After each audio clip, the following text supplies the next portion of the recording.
வல்லமையுள்ள கர்த்தாவே, மகிமை நிறைந்த தேவனே, இந்த நல்ல ஓய்வு நாளின் காலை வேளைக்காக உங்களுக்கு நன்றி செலுத்துகிறோம்ப்பா. ஆண்டவரே, உங்களுடைய ஆலயத்தில் ஏற்ற நேரத்தில் நாங்கள் கூடி வந்து தேவனாய கர்த்தரை ஆராதிக்க எங்களுக்கு கொடுத்த நல்ல கிருபைக்காக, எங்களுக்கு கொடுத்த ஜீவன் சுகம் பலனுக்காக மீண்டும் உமக்கு நன்றி செலுத்துகிறோம்ப்பா. கடந்த வாரம் முழுவதும் தேவனாய கர்த்தர் எங்களோடு கூட இருந்து கண்ணின்மணியைப் போல பாதுகாத்து நம்முடைய ஆலயத்தில் கூடி வந்து தேவனாய கர்த்தரை ஒரு மனதோடு நாங்கள் ஆராதிக்க எங்களுக்கு கிருபை பாராட்டினீங்க. உங்களுக்கு நன்றி இயேசு சுவாமி. ஆண்டவரே, ஆவியோடும் உண்மையோடும் தொழுது கொள்ள எங்கள் எல்லாருக்கும் பலன் தாங்க. ஆவியானவரே, எங்கள் மத்தியில் வாங்க, எங்களை பலப்படுத்துங்க, ஒரு மனதை கட்டளையிடுங்க. வர தடைப்பட்ட மக்களுக்காக செபிக்கிறேன், தடைகளை மாற்றுங்க, நிர்விசாரங்களை நீக்கி போடுங்கப்பா. தேவனாய கர்த்தரை ஆராதிக்க போகிறோம் என்ற மன மகிழ்ச்சியை, உற்சாகத்தை எங்கள் உள்ளத்தில் தரும்படியாக செபிக்கிறோம். ஆவியானவர் எங்களுக்கு உதவி செய்யுங்க, பாடுகிற பாடல்களை உணர்ந்து பாட உதவி செய்யுங்க, எங்களோடு பேசுங்க, எங்களை பலப்படுத்துங்க. இந்த ஆராதனை ஆவியானுடைய கரத்தில் ஒப்பு கொடுக்கிறோம். இயேசுவின் நாமத்தில் ஜெபிக்கிறேன் பிதாவே, ஆமென். உட்காரும். உன்னத பாடல்கள் 37வது பாடல். உன்னத பாடல்கள் கீர்த்தனைகள் 37வது பாடல். உன்னத பாடல்கள் கீர்த்தனைகள் 37வது பாடல். என்ன என் ஆனந்தம், என்ன என் ஆனந்தம் சொல்லக்கூடாதே.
பகர வேண்டியதே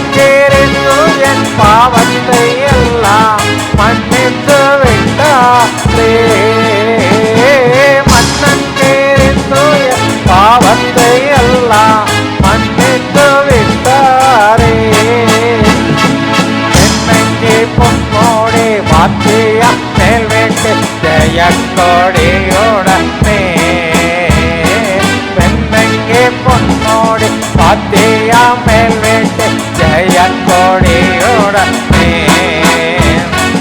மண்ணோலகில் வந்து வெண்ணோலகில் சென்ற மன்னனை கொந்தரிப்போ மண்ணோலகில் வந்து வெண்ணோலகில் சென்ற மன்னனை கொந்தரிப்போ என்ன என் ஆனந்தம் என்ன என் ஆனந்தம் சொல்லக்கூடாதே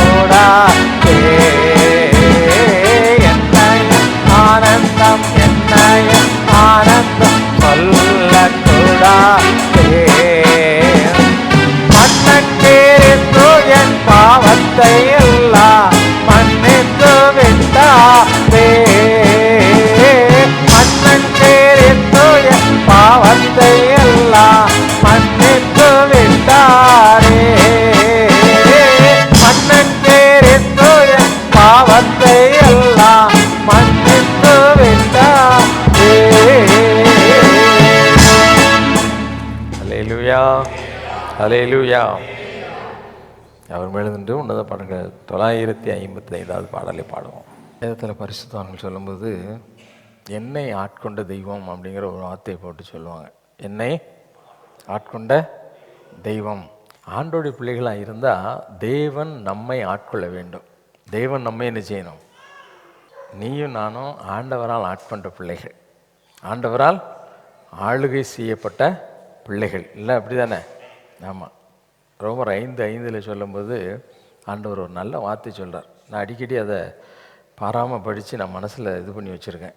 சில வசனங்கள்லாம் கண்டிப்பாக எனக்கு வேணும் அப்படின்னு நினச்சி இது பண்ணுறதில்ல. ஒரு வசனம் இது ரோமர் 5:5 சொல்லுது, பரிசுத்த ஆவி நம்மளுக்குள்ளே ஊற்றப்படும் பொழுது எதுவும் சேர்ந்து ஊற்றப்படுதான்? தேவனுடைய அன்பு நமக்குள்ளே என்ன செய்யப்படுதான்? ஊற்றப்படுகிறது. அல்லேலூயா அல்லேலூயா.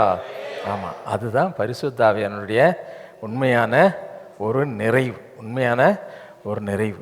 ஆகவே நம்மை தேவன் ஆட்கொள்ளும் பொழுது பூரண அன்பினால் நம்ம என்ன செய்யப்படுறோம்?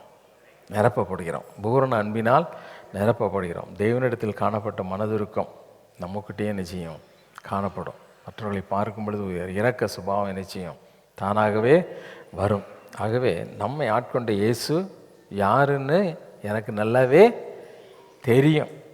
இதை செய்ய சொல்ல மாட்டார் ஆண்டவர். எங்கள் ஆண்டவர் இதை செய்ய சொல்ல மாட்டார், இதை பேச சொல்ல மாட்டார். நான் பேச மாட்டேன் அப்படின்னா வாயை கப்புன்னு என்ன செய்யணும்? மூடிக்கிடணும். என்ன செய்யணும்? செய்யக்கூடாதுன்னா என்ன செய்யக்கூடாது? இந்த காரியத்தை நம்ம செய்யக்கூடாது. ஏன்னா நம்மை ஆட்கொண்ட இயேசு தேவ அன்பினால் நம்மை நிறைப்பவர், தேவ அன்பினால் நிறைப்பவர். அது மட்டுமல்ல, மனிதர்கள் தூற்றும்போது தேவனுக்குள் மகிழ்ந்து கழிவுகூற செய்கிறவர் இல்லை, அப்படி தானே? மனிதர்கள் தூற்றும் பொழுது வேதனையால் நிறைப்பவர் கிடையாது. வேதனையால் நிறைக்கிறவன் யார்? கோபத்தினாலும் வேதனையினாலும் கசப்பினாலும் வைராக்கியத்தினாலும் நிறைக்கிறது யார்? பிசாசானவன் இல்லை, அப்படி தானே? ஆமாம். தேவன் நம்மை அப்படி அன்பினால் நிரப்பும் பொழுது எல்லாவற்றையும் மறந்து போக செய்கிறார். எல்லாவற்றையும் என்ன செய்கிறார்? மறக்க செய்கிறார். அல்லேலூயா. ஆமாம். அதை தாங்கிட பலன் கொடுத்து தயவாய் நம்மை அணைத்து வழி நடத்துகிற தேவன். தனிமையை நம்மை வாட்டும் பொழுது நமக்கு நல்ல துணையாக இருக்கிற தேவன் யார் தான்? ஆண்டவராகிய இயேசு மட்டும்தான். நீ தனியாக இல்லை, நான் உன் கூட இருக்கேன் அப்படின்னு நம்மை பலப்படுத்துகிற கர்த்தர். அது மட்டுமல்ல, நம்முடைய வாழ்க்கையின் முடிவு வரைக்கும், நம்முடைய மூச்சு நிற்கிற வரைக்கும் நம்முடைய வாழ்க்கை பயணத்தில் கூட வருவேன் என்று நமக்கு வாக்கு கொடுத்திருக்கிறார் இல்லை, அப்படி தானே? நான் உன்னை விட்டு உன்னை கைவிடவும் மாட்டேன் அப்படின்னு சொல்லியிருக்கிறார். அவர் நிச்சயமாகவே நம்மை வழிநடத்த வல்லவர். ஆகவே ஆண்டவரே, உண்மையாகவே நான் உண்மை அறிந்திருக்கிறேன் என்ற எண்ணத்தோடு கூட உணர்ந்து இந்த பாடலை பாடலாமா?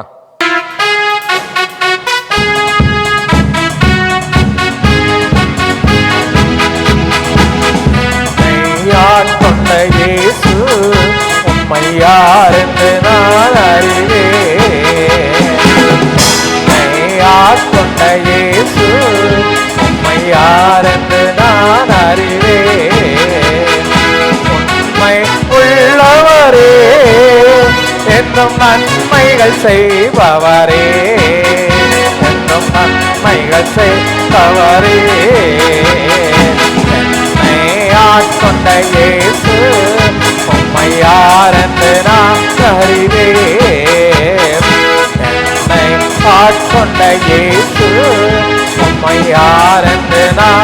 அறிவேன்.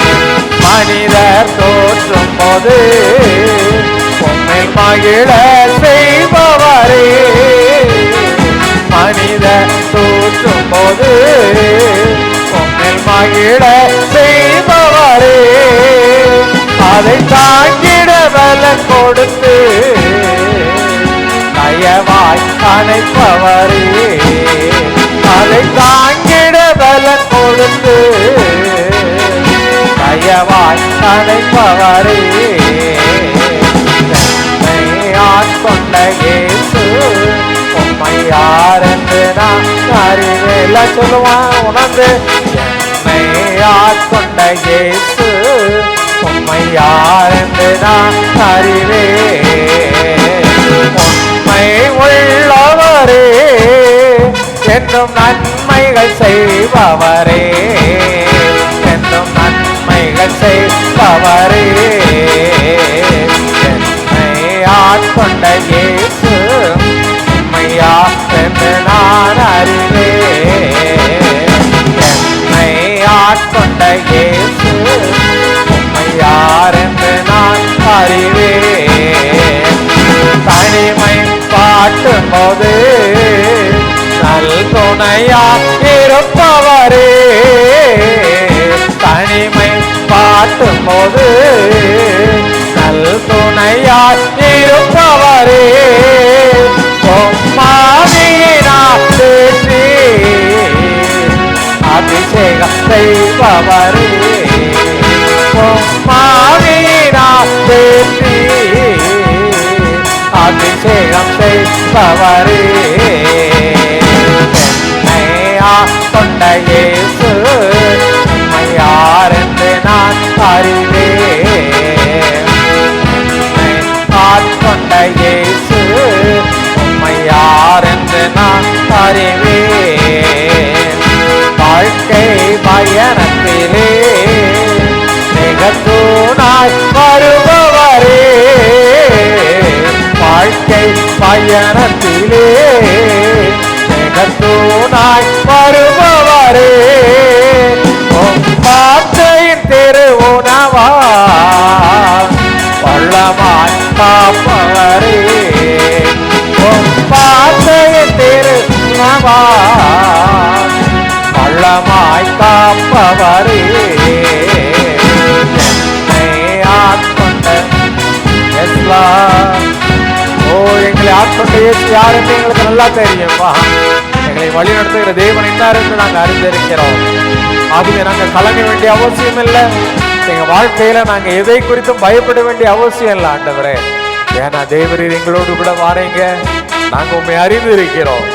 யார் என்று எங்களுக்கு தெரியும் ஆண்டவரே. எங்களை எப்படி நடத்துகிற தேவன் என்பது எங்களுக்கு நல்லா தெரியும்.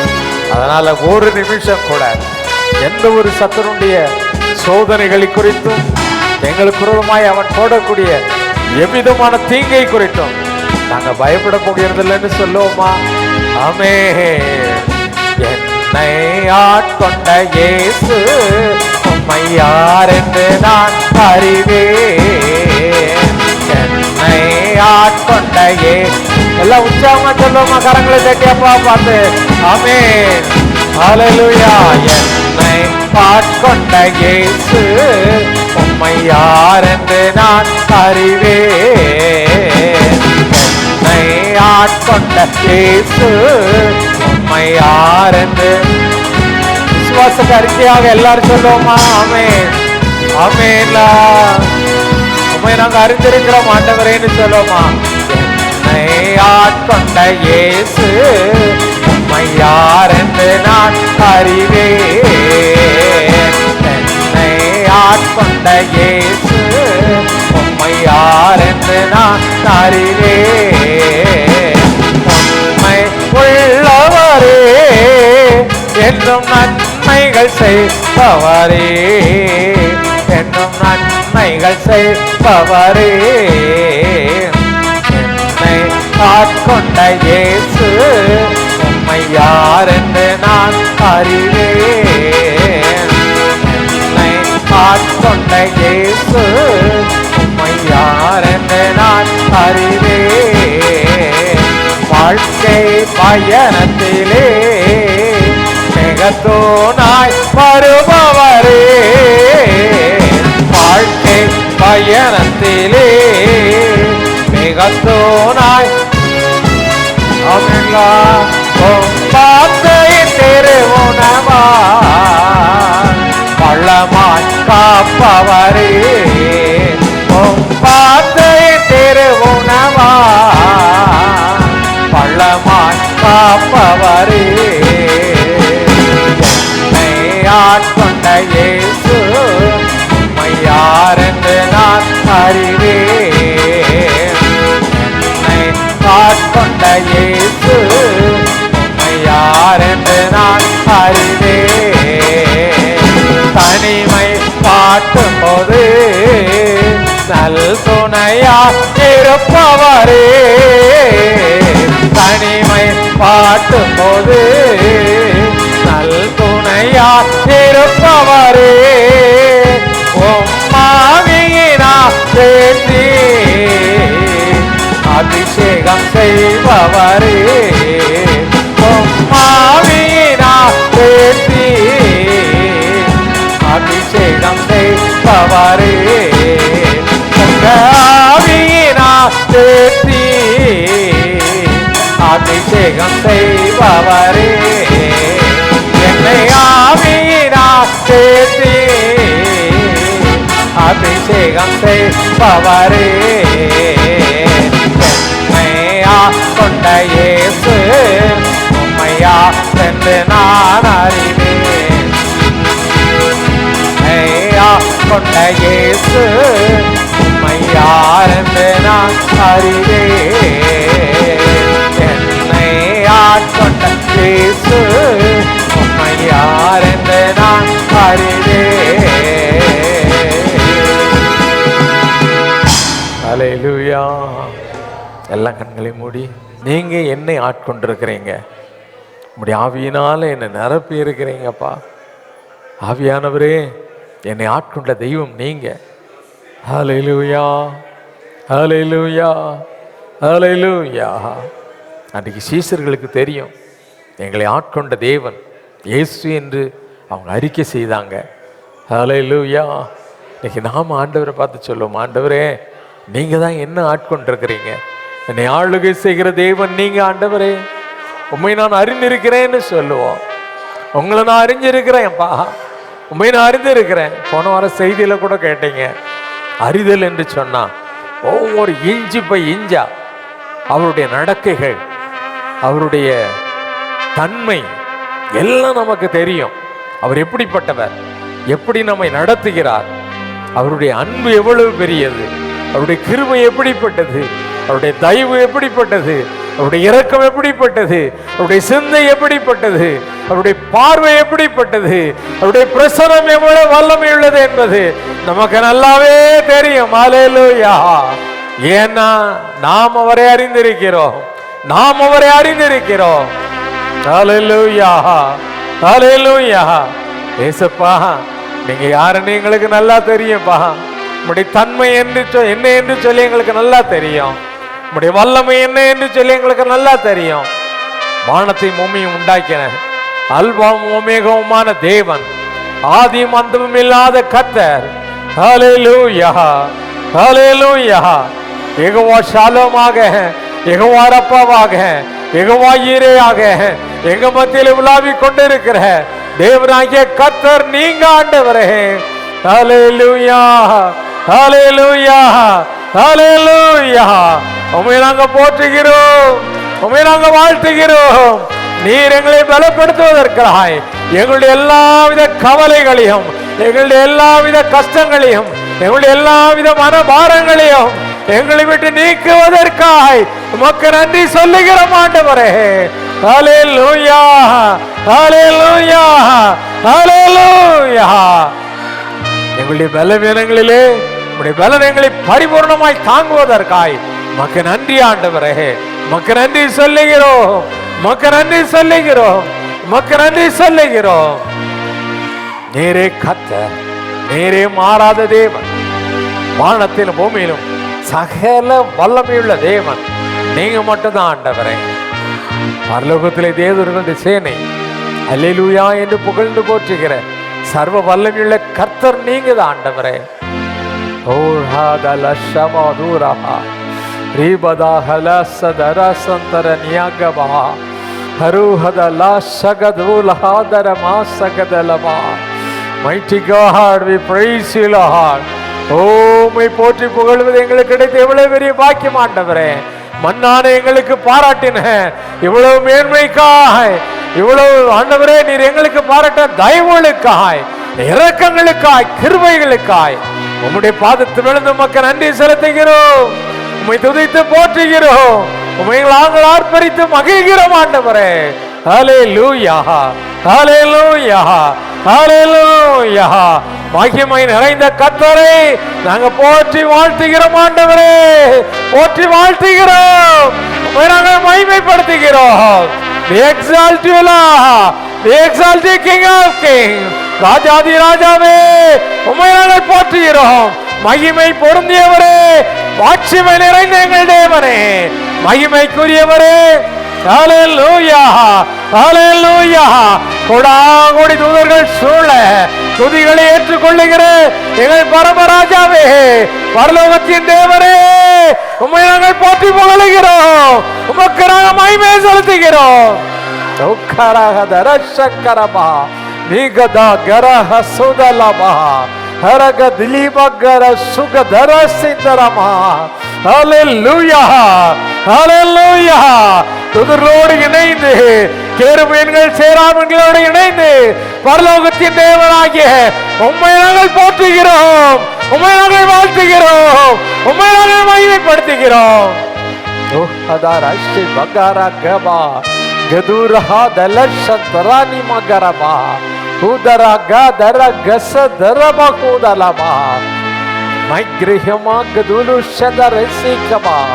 ஹல்லேலூயா, ஹல்லேலூயா, ஹல்லேலூயா. யெகோவா தேவரே, ஆதி மந்தமும் இல்லாத தேவனே, அல்பாவும் ஒமேகாவுமானவரே, உம்மை நாங்கள் போற்றி புகழுகிறோம். அண்ட சராசங்களை உருவாக்கி ஆளுகை செய்கிற ஒரே தேவனாகிய கர்த்தர் நீங்க தான் ஆண்டவரே. உம்மையே நாங்கள் போற்றி புகழுகிறோம். உம்மையே நாங்கள் வாழ்த்துகிறோம். ஒருவரே மகிமைக்கு பாத்திரமானவர். நீங்க மட்டும்தான்ப்பா துதிக்கப்படத்தக்க தேவன். ஆண்டவரே, அண்ட சராசரங்களிலும் சகல கனத்திற்கு முடியாது ஒரே தேவன் நீங்க மட்டும்தான்ப்பா. பிதாவாக, குமாரனாக, பரிசுத்தாவியாக எங்களுக்குள் கிரியை செய்கிற சர்வ வல்லமை உள்ளவரே, உம்மை நாங்கள் ஸ்தோத்திரிக்கிறோம். உம்மை நாங்கள் துதித்து போற்றுகிறோம் ஆண்டவரே. மனதார மனதார உள்ளத்தின் ஆழத்திலிருந்து திருச்சபையா இணைந்து உம்மை ஸ்தோத்திரிக்கிறோம். ஹல்லேலூயா, ஹல்லேலூயா, ஹல்லேலூயா, ஹல்லேலூயா. எல்லாரும் கரங்களை தட்டி ஆர்ப்பரித்து அந்த மகிமையின் தேவனுக்கு மகிமை செலுத்துவோமா, கனத்தை செலுத்துவோமா, துதிகளை செலுத்துவோமா. ஹல்லேலூயா. உற்சாகமாய் உற்சாகமாய் பலத்தோடு முழுவதோடு கூட. ஹல்லேலூயா. மகிமையுள்ள கர்த்தாவே, வல்லமையுள்ள தேவனே, பராக்கிரமம் உள்ள கர்த்தாவே, எங்களுக்காக யுத்தம் செய்கிறவரே, சேனைகளின் அதிபதியே, உம்மை நாங்கள் ஸ்தோத்திரிக்கிறோம். உம்மை நாங்கள் மகிமைப்படுத்துகிறோம். மகிமைக்கு பாத்திரமானவர் நீங்க மட்டும்தான் ஆண்டவரே. துதிகளின் மத்தியில் வாசம் பண்ணுகிற எங்கள் தூய தேவனே, உம்மை நாங்கள் போற்றுகிறோம்.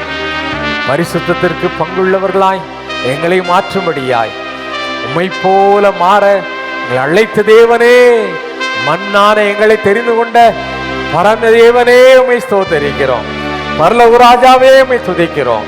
உமக்கு நாங்க மகிமை செலுத்துகிறோம். நீங்க மட்டும்தான்ப்பா மகிமைக்கு பாத்திரமானவர். கனம் எல்லாம் உங்களுக்குரியது சுவாமி. நீர் ஒருவரே துதிக்கப்படத்தக்கவர். சகல துதி, கனம், மகிமை எல்லாவற்றையும் எங்கள் இயேசுவின் மூலமாக உமக்கு செலுத்துகிறோம் எங்கள் பரலோக பிதாவே. ஆமென், ஆமென்.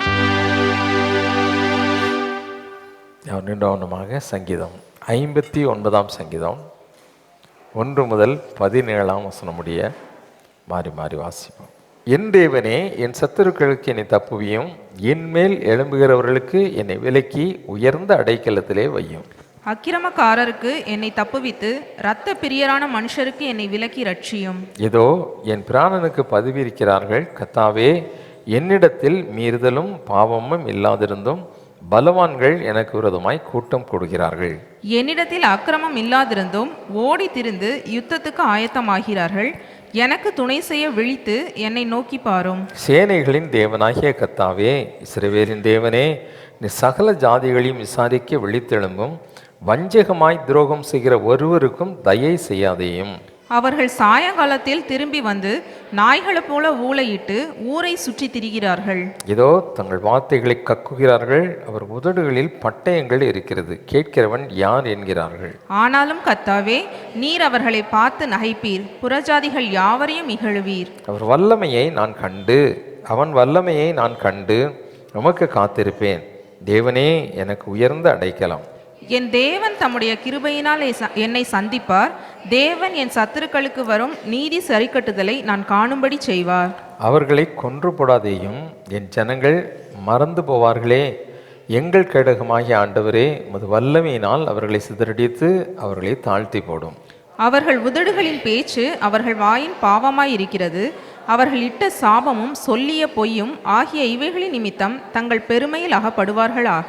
தேவன் பூமியின் எல்லை வரைக்கும் யாக்கோபிலே அரசாளுகிறவர் என்று அவர்கள் அறியும் பொருட்டு அவர்களை உம்முடைய உக்கிரத்திலே நிர்மலமாக்கும். இனி இராதபடிக்கு அவர்களை நிர்மலமாக்கும். அவர்கள் சாயங்காலத்தில் திரும்பி வந்து நாய்களைப் போல ஊளையிட்டு ஊரை சுற்றி திரிகிறார்கள். அவர்கள் உணவுக்காக அலைந்து திரிந்து திருப்தி அடையாமல் முறுமுறுத்து கொண்டிருப்பார்கள். நானோ உம்முடைய வல்லமையை பாடி காலையிலே உம்முடைய கிருபையை மகிழ்ச்சியோடு புகழுவேன். எனக்கு நெருக்கம் உண்டான நாளிலே நீர் எனக்கு தஞ்சமும் உயர்ந்த அடைக்கலமும் ஆனீர். என் பலனே, உம்மை கீர்த்தனை பண்ணுவேன். தேவன் எனக்கு உயர்ந்த அடைக்கலமும் கிருபையுள்ள என் தேவனுமாய் இருக்கிறார். பிதாவுக்கும் குமாரனுக்கும் பரிசுத்தாவிக்கும் வேண்டாதாமே. அவர் முழங்கால் படிட்டு கர்த்தருடைய ஜெபத்தை சொல்லுவோம். பரமண்டலங்களில் இருக்கிற எங்கள் பிதாவே, உடைய நாமம் பரிசுத்தப்படுவதாக, உடைய ராஜ்யம் வருவதாக, உடைய சித்தம் பரமண்டலத்திலே செய்யப்படுவது போல பூமியிலேயும் செய்யப்படுவதாக. அன்றன்று உள்ள எங்கள் அப்பத்தை எங்களுக்கு இன்று தாரும். எங்களுக்கு விரோதமாய் குற்றம் செய்கிறவர்களுக்கு நாங்கள் மன்னிக்கிறது போல எங்கள் குற்றங்களை எங்களுக்கு மன்னியும். எங்களை சோதனைக்கு பிரவேசிக்க பண்ணாமல் தீமையினின்று எங்களை ரட்சித்து கொள்ளும். ராஜ்யமும் வல்லமையும் மகிமையும் என்னென்றைக்கும் அடைவைகளே, ஆமென். அப்போஸ்தலர் விசுவாச அறிக்கை செய்வோம். வானத்தையும் பூமியை படைத்த சர்வ வல்லமையுள்ள பிதாவாகிய தேவனை விசுவாசிக்கிறேன். அவருடைய ஒரே பேரான குமாரனாகிய நம்முடைய நாதர் இயேசு கிறிஸ்துவையும் விசுவாசிக்கிறேன். அவர் பரிசுத்த ஆவியினாலே கன்னி மரியாளிடத்தில் உற்பவித்து பிறந்தார். பொந்திய பிலாத்துவின் காலத்தில் பாடுபட்டு சிலுவையில் அறையுண்டு மரித்து அடக்கம் பண்ணப்பட்டு பாதாளத்தில் இறங்கினார். 3ஆம் நாள் மரித்தோரிடத்திலிருந்து எழுந்தொழினார். பரமண்டலத்துக்கு ஏறி சர்வ வல்லமையுள்ள பிதாவாகிய தேவனுடைய வலது பார்சத்திலே வீற்றிருக்கிறார். அவ்விடத்திலிருந்து உயிருள்ளோரையும் மரித்தோரையும் நியாயந்திருக்க வருவார். பரிசுத்த ஆவியும் விசுவாசிக்கிறேன். பொதுவாயிருக்கிற பரிசுத்த சபையும் பரிசுத்த வான்களுடைய ஐக்கியமும் பாவ மன்னிப்பும் சரீர உயிர்த்தெழுதும் நித்திய ஜீவனமும் என்று விசுவாசிக்கிறேன். ஆமென். உட்காருவோம். வேதத்திலிருந்து ஒரு பகுதியை வாசிக்கிட்டோம். வாசிக்கும்படியாக குறிக்கப்பட்ட வேத பகுதி ரோமருக்கு எழுதின நிருபம் 5ஆம் அதிகாரம் 1 முதல் 11ஆம் வசனம் உடைய டைட்டிசி வாசியை கேட்போம். வாசிக்கும்படியாக குறிக்கப்பட்ட வேத பகுதி ரோமர் 5ஆம் அதிகாரம் 1 முதல் 11ஆம் வசனம் வரை. ரோமர் 5ஆம் அதிகாரம் 1 முதல் 11 வரை. இவ்விதமாக நாம் விசுவாசத்தினாலே நீதிமான்கள் ஆக்கப்பட்டிருக்கிறபடியால் நம்முடைய கர்த்தராகிய இயேசு கிறிஸ்து மூலமாய் தேவனிடத்தில் சமாதானம் பெற்றிருக்கிறோம். அவர் மூலமாய் நாம் இந்த கிருபையில் பிரவேசிக்கும் ஸ்லாக்கியத்தை விசுவாசத்தினால் பெற்று நிலை கொண்டிருந்து தேவ மகிமையை அடைவோம் என்கிற நம்பிக்கையினாலே மேன்மை பாராட்டுகிறோம். அது மாத்திரமல்ல, உபத்திரவம் பொறுமையையும், பொறுமை பரீட்சையையும், பரீட்சை நம்பிக்கையையும் உண்டாக்குகிறது என்று நாங்கள் அறிந்து உபத்திரவத்திலேயும் மேன்மை பாராட்டுகிறோம். மேலும் நமக்கு அருளப்பட்ட பரிசுத்த ஆவியினாலே தேவ அன்பு நம்முடைய இருதயங்களில் ஊற்றப்பட்டிருக்கிறபடியால் அந்த நம்பிக்கை நம்மை வெட்கப்படுத்தாது. அன்றியும் நாம் பலனற்றவர்களாய் இருக்கும்போதே குறித்த காலத்தில் கிறிஸ்து அக்கிரமக்காரருக்காக மரித்தார். நீதிமானுக்காக ஒருவன் மரிக்கிறது அரிது, நல்லவனுக்காக ஒருவேளை ஒருவன் மரிக்க துணிவான். நாம் பாவிகளாய் இருக்கையில் கிறிஸ்து நமக்காக மரித்ததினாலே தேவன் நம்மேல் வைத்த தமது அன்பை விளங்க பண்ணுகிறார். இப்படி நாம் அவருடைய இரத்தத்தினாலே நீதிமான்கள் ஆக்கப்பட்டிருக்க கோபாக்கினைக்கு நீங்களாக அவராலே நாம் ரட்சிக்கப்படுவது அதிக நிச்சயமாமே. நாம் தேவனுக்கு சத்துருக்களாய் இருக்கையில் அவருடைய குமாரனின் மரணத்தினாலே அவருடனே ஒப்புரவாக்கப்பட்டோமானால் ஒப்புரவாக்கப்பட்ட பின் நாம் அவருடைய ஜீவனாலே ரட்சிக்கப்படுவது அதிக நிச்சயமாமே.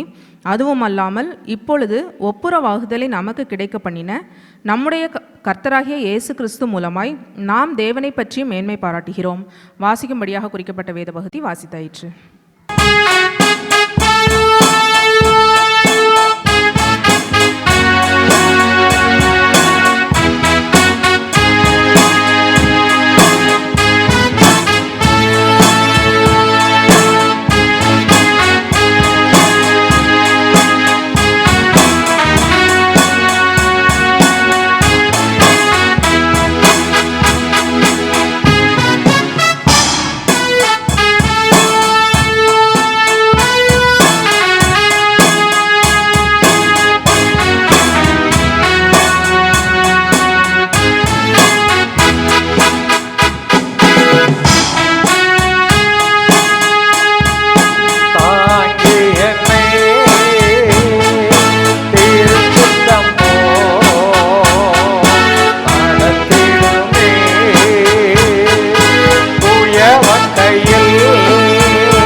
நடக்கையிலே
அல்லேலூயா. பண்ணோம் எல்லாம் பண்ணலாம். தலைவணங்கி ஜெபம் செய்வோம். பரிசுத்த பிதாவே, நன்றியோடு துதிக்கிற சுவாமி. இந்த நாளிலும் ஆண்டவரே, தேவரீர் எங்களை ஆசீர்வதித்த நிமித்தம் நம்முடைய சமூகத்தில் வந்து துதித்து போற்றி புகழ எங்களுக்கு கிருபை கொடுத்துருக்குறீங்க. உங்களுக்கு ஸ்தோத்திரம். கடந்த நாட்கள் முழுவதும் எங்களை பாதுகாத்தீங்க ஆண்டவரே. கால சூழ்நிலைகள் வருகை நெருங்க நெருங்க இந்த சீதோஷ நிலை கூட மாறுது. உங்கள் வருகை எவ்வளோ சீக்கிரங்கிறது எங்களுக்கு நல்லா தெரியுதுப்பா. ஆனாலும் இவற்றின் மத்தியில் எங்களை நீங்கள் பாதுகாப்பதாக உத்தரவாதம் கொடுத்துருக்குறீங்க. இவங்களுக்கு தப்ப எங்களுக்கு நீங்கள் வழியெல்லாம் சொல்லி கொடுத்துருக்குறீங்க. தொடர்ந்த நாளில் எங்களோடு பேசும் நாங்கள் கேட்கிறோம். இயேசுவின் நாமத்தில் ஜெபிக்கிறேன் பிதாவை. ஆமேன் ஆமேன். நல்ல ரைட்டு செய்தி கொடுப்பா. ஜெபத்தோடு நாம் கேட்போம். கண்களை மூடி ஜெபிப்போம் ஒரு நிமிஷம். பரலோக பிதாவே, இந்த வேலைக்காக மே துதிக்கிறோம் சுவாமி. இந்த ஓய்வு நாள்லையும் நாங்கள் ஒரு கூட்டமாக உங்களோட பாதத்திற்கு வர நீங்கள் எங்களுக்கு கொடுத்த நல்ல கிருபைக்காக உமக்கு நாங்கள் நன்றி செலுத்துகிறோம் தகப்பனே. இன்றைக்கி வந்திருக்கிற ஒவ்வொருத்தரையும் நீங்கள் ஆசீர்வதிக்க வேண்டுமா ஜெபிக்கிறேனப்பா. இந்த கால சூழ்நிலையிலையும் கூட, இந்த மழை மாதிரி இருக்க கிளைமேட்டில் கூட இங்கே வந்திருக்கிற உங்களை தேடி வந்திருக்கிற ஒவ்வொருத்தரையும் நீங்கள் அவர் தான் ஆசீர்வதிக்க வேண்டுமா ஜெபிக்கிறேனப்பா. நீங்கள் இன்றைக்கி இங்கே வந்திருக்கிற எல்லாரோடையும் நீங்கள் பேச விருப்பமாக இருக்கிறீங்க. அதை நாங்கள் அறிந்திருக்கிறோம் சுவாமி. என்னை மறைத்து நீங்கள் பேச வேண்டுமா ஜெபிக்கிறேனப்பா. நீங்கள் எனக்கு கற்றுக் கொடுத்ததை கரெக்டாக நான் சொல்லுகிறதற்கு ஏற்ற பலனை நீங்கள் எனக்கு தர வேண்டுமா ஜெபிக்கிறேன். தொடக்கம் முதல் முடிவு வரைக்கும் உங்கள் கிருபையின் பிரசன்னம் மாறாத கிருபை எங்கள் கூடயே தங்கியிருக்க வேண்டுமா ஜெபிக்கிறேனப்பா. உங்கள் கரத்தில் தாழ்த்தி தருகிறோம். துதிகன மகிமையில் நமக்கே செலுத்துகிறோம். இயேசுவின் நாமத்தில் வேண்டிக் கொள்கிறோம் நல்ல பிதாவே. ஆமேன். ஹல்லேலூயா ஹல்லேலூயா. நான் ஜெபம் பண்ணிட்டு இருந்தேன். ஒரு காரியத்தை வைத்து ஆண்டவரோட பாதத்தில் வைத்து, ஆண்டவரே எனக்கு இந்த காரியத்துக்காக நான் ஜெபம் பண்ணுறேன் என்கிட்ட நீங்கள் பேசுங்க அப்படின்னு கேட்டுட்டு இருந்தேன். அப்போது ஆண்டவர்கிட்ட கேட்கும்போது அவர் ஒரு வார்த்தை எனக்கு சொன்னார், ஒரு வசனம் சொன்னார். அந்த வசனத்தை வச்சு தான் இன்றைக்கி நான் உங்களுக்கு பேசுகிறேன். அது ஆதாரமாக நான் எடுத்திருக்க வசனம் எதுன்னு பார்த்தீங்கன்னா, ஆபகுக் 2வது அதிகாரம் 4வது வசனம். வாசிக்க கேட்போம். இதோ அகங்காரியாய் இருக்கிறானே, அவனுடைய ஆத்துமா அவனுக்கு செம்மையானதல்ல, தன் விசுவாசத்தினாலே நீதிமான் பிழைப்பான். ஹல்லேலூயா. தன் விசுவாசத்தினாலே நீதிமான் பிழைப்பான். இந்த ஆபகுக் 2:4 இதில் என்ன போட்டிருக்குன்னா, தன் விசுவாசத்தினாலே நீதிமான் பிழைப்பான். அந்த இடத்துல நல்லவன் பிழைப்பான்னு இல்லை, தன் விசுவாசிக்கிற மனுஷன் பிழைப்பான்ட்டு இல்லை மனுஷி பிழைப்பான்ட்டு இல்லை. என்ன போட்டிருக்கு அந்த இடத்துல? விசுவாசத்தினாலே நீதிமான் பிழைப்பான். பின்னாடி வாசிக்கிறேன். அப்போது ஆபிரகாமை பற்றி பேசும்போது அவனை நீதிமான் கேட்டகரியில் கொண்டு வந்திருக்கார். அப்போ நான் கேட்டேன், ஆண்டவரே என்னை இப்போ நீங்கள் விசுவாசிக்கணும்னு சொல்கிறீங்க, கரெக்டு. விசுவாசத்தினாலே நீதிமான் பிழைப்பான்னு சொல்கிறீங்க. அப்போ யார் நீதிமான் யாருன்னு தெரியணும்ல. இப்போ நான் யார்? நான் ஒரு பொண்ணு, மனுஷி, கரெக்டா? அங்கே நீ மனுஷன் எதுவுமே போடலையே. என்னன்னு போட்டிருக்கு? நீதிமான்னு போட்டிருக்கு. அப்போ எனக்கு யாருக்கு தெரியணும்? விசுவாசத்தினால யார் தான் பிழைப்பா? நீதிமான் தான் பிழைப்பா. அப்போ நீதிமான் யாருன்னு எனக்கு தெரியணும். அடுத்த நாள் நான் ஜெபம் பண்ணேன். சுவாமி, ஆண்டவர் சொன்னார், இதை தான் நீ பேச போகிற இந்த சர்ச்சில் இந்த வாரம். யாருக்கு யூஸ்ஃபுல்லாக இருக்க போகுதுன்னு எனக்கும் தெரியாது. ஆண்டவர் சொல்கிறாரு, நான் சொல்கிறேன். இது யாருக்கு பிரயோஜனமாக இருந்தாலும் தேவனுடைய நாமத்துக்கே மகிமை வரணும். இப்போ நீதிமான் யாருன்னு நான் ஆண்டவர்கிட்ட கேட்குறேன். அப்போ ஆண்டவர் சொன்னார், எனக்கு எந்த வசனமோ அதுக்கப்புறம் தெரிய மாட்டேங்குது.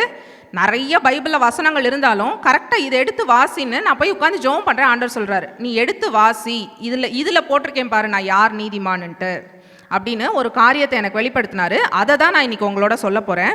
இப்போ எடுத்து வாசிக்க கேட்கலாம்.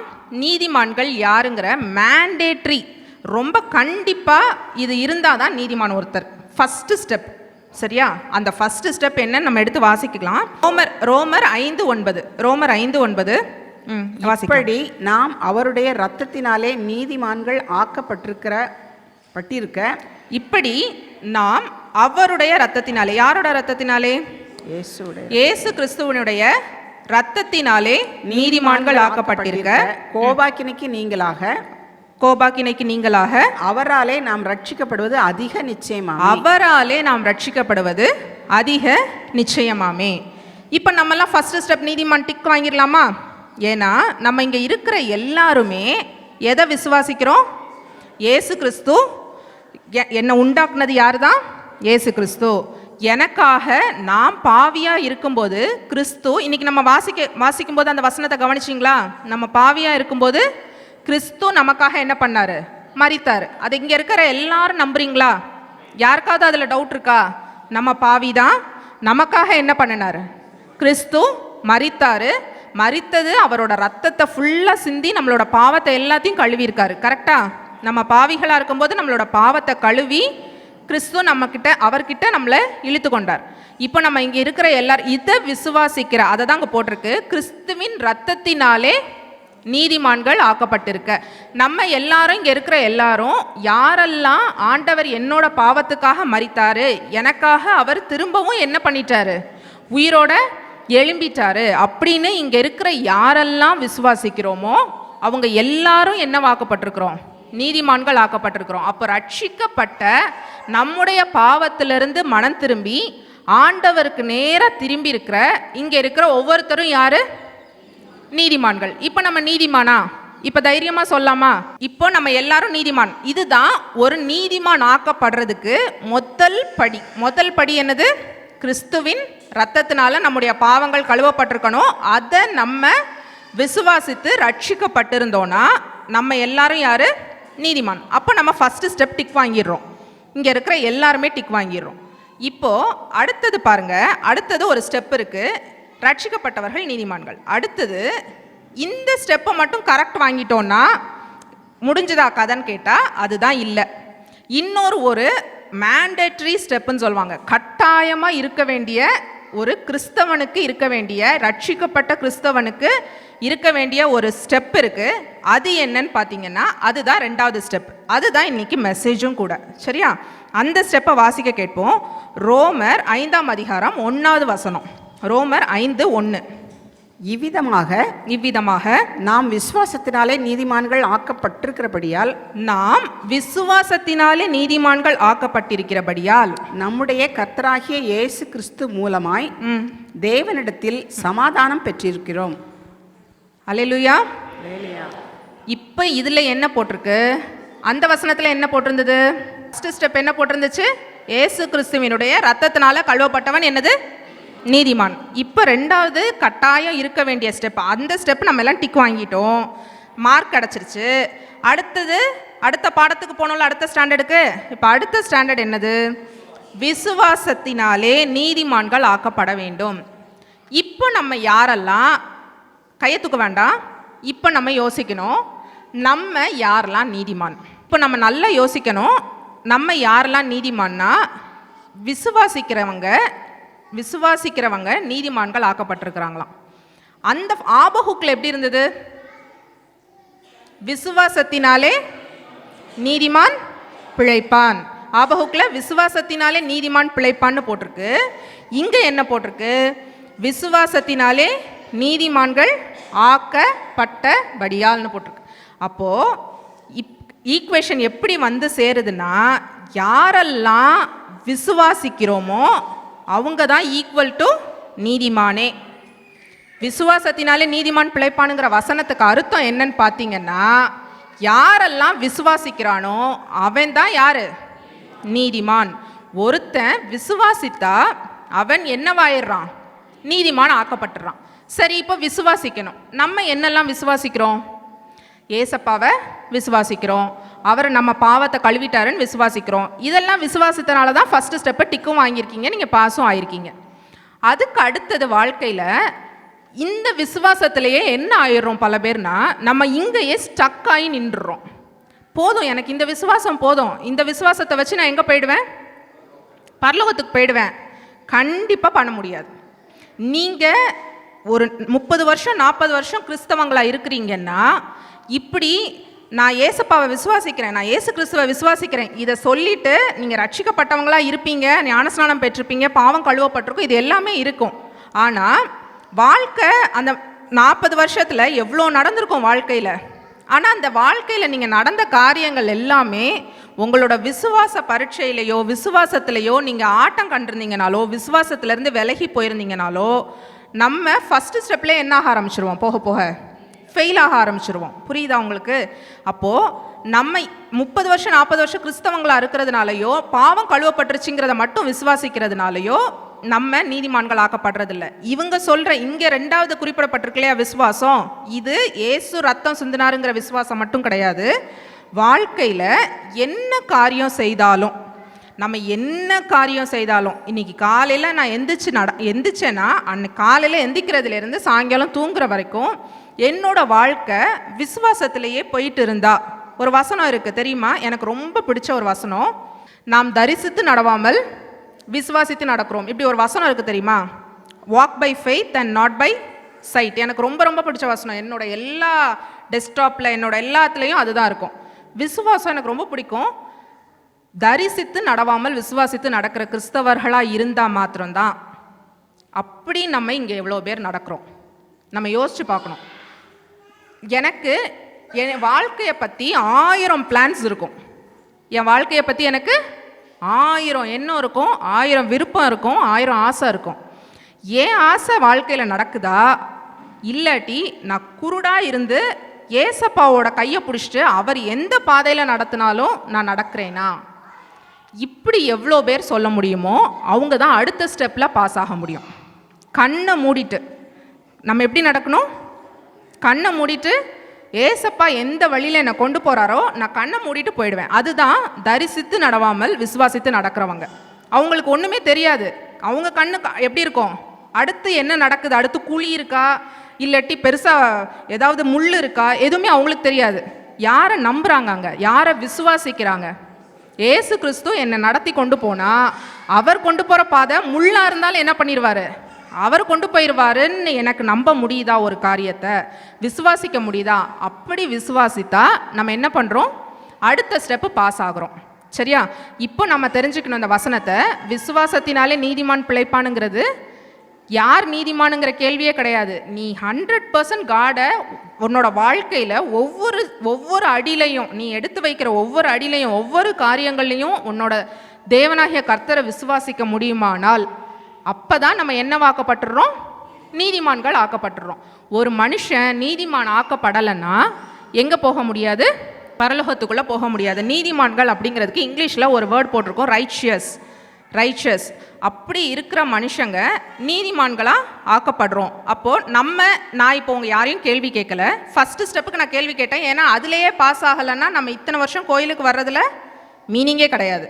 அதனால தான் ஃபஸ்ட்டு ஸ்டெப்பு கையை தூக்குங்கன்னு சொன்னேன். 2வது ஸ்டெப்பு ரொம்ப கஷ்டமான ஸ்டெப்பு, கேட்குறதுக்கு ஈஸியான ஸ்டெப்பு. கண்ணை மூடிட்டு நடக்க முடியுமா? நீங்கள் யோசிச்சு பாருங்களேன். கண்ணை மூடிட்டு நம்மளால் நடக்க முடியுமா? கண்ணை மூடிட்டு வாழ்க்கையில் எப்படி நடக்க முடியாதோ அதே மாதிரி தான் ஆவிக்குரிய வாழ்க்கையிலையும் கண்ணை மூடிட்டு நடக்கிறது ரொம்ப ரொம்ப கஷ்டம்.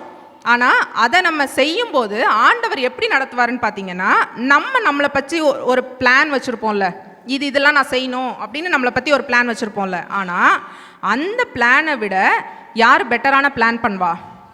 ஏசப்பா அதை விட ரொம்ப பெட்டரான பிளான் பண்ணுவாங்க. எனக்கு தெரியாது, அது கண்ணுக்கு வேணால் தெரியாமல் இருக்கலாம். ஆனால் நான் அதை விசுவாசிக்கிறேன். ஏசப்பா என் வாழ்க்கையில் நன்மையை செய்வாங்கன்னு விசுவாசிக்கிறேன். சரியா? இப்போ அடுத்தது இப்போ அதுதான் சொல்ல போகிறேன். எப்படி நம்ம விசுவாசிக்கணும்? இப்போ நம்ம விசுவாசிக்கிறவன் தான் நீதிமான்னு நான் சொல்லிட்டேன். எப்படி நம்ம விசுவாசிக்கலாம்? நான் விசுவாசத்தை பற்றி இதுக்கு முன்னாடி கூட ஒரு தடவை பேசியிருக்கேன். அது உங்களுக்கு ஞாபகம் இருந்தால் அதோட இதை சேர்த்து பார்த்துட்டே வாங்க, உங்களுக்கு இன்னமே கூட நல்லா புரியும். எப்படி விசுவாசிக்க வேண்டும் அப்படின்னு நான் ஒரு காரியத்தை சொல்ல போகிறேன். நல்லா கவனிங்க. ஒரு 4 பாயிண்ட் இருக்குது. இப்படி இருக்கிறவங்கள ஆண்டவர் என்ன சொல்கிறாருன்னா, என்ன ஆயிடுவாங்கன்னு சொல்கிறாரு பவுலின் மூலமாக பரிசுத்த ஆவியானவர். விசுவாசத்தில் வல்லவர்கள் ஆயிடுவாங்க. வல்லவன்னா என்னன்னு தெரியுமா? அப்படி ஒரு வார்த்தை கேள்விப்பட்டிருக்கீங்களா? எல்லாரும் அவங்களுக்குன்னு ஒவ்வொரு ஃபீல்டு இருக்கும். நம்மளுக்கு செய்ய முடிஞ்ச ஒரு விஷயம் இருக்கும். ஃபார்மர் பண்ணுற நீங்கள் எல்லாம் பண்ணுற, உங்களை போய் நிலத்தில் வேலை பார்க்க விட்டா பாஞ்சு பண்ணுவீங்க.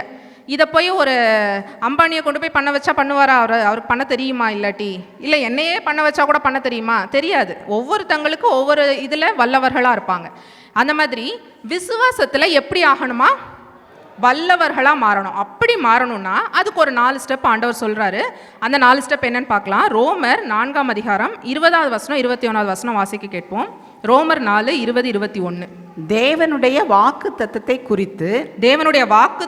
குறித்து அவன் அவிசுவாசமாய் சந்தேகப்படாமல். அவனுங்கிறது இந்த இடத்துல யாரை சொல்றாங்கன்னா ஆபிரகாமை பத்தி பேசுறாரு. சரியா?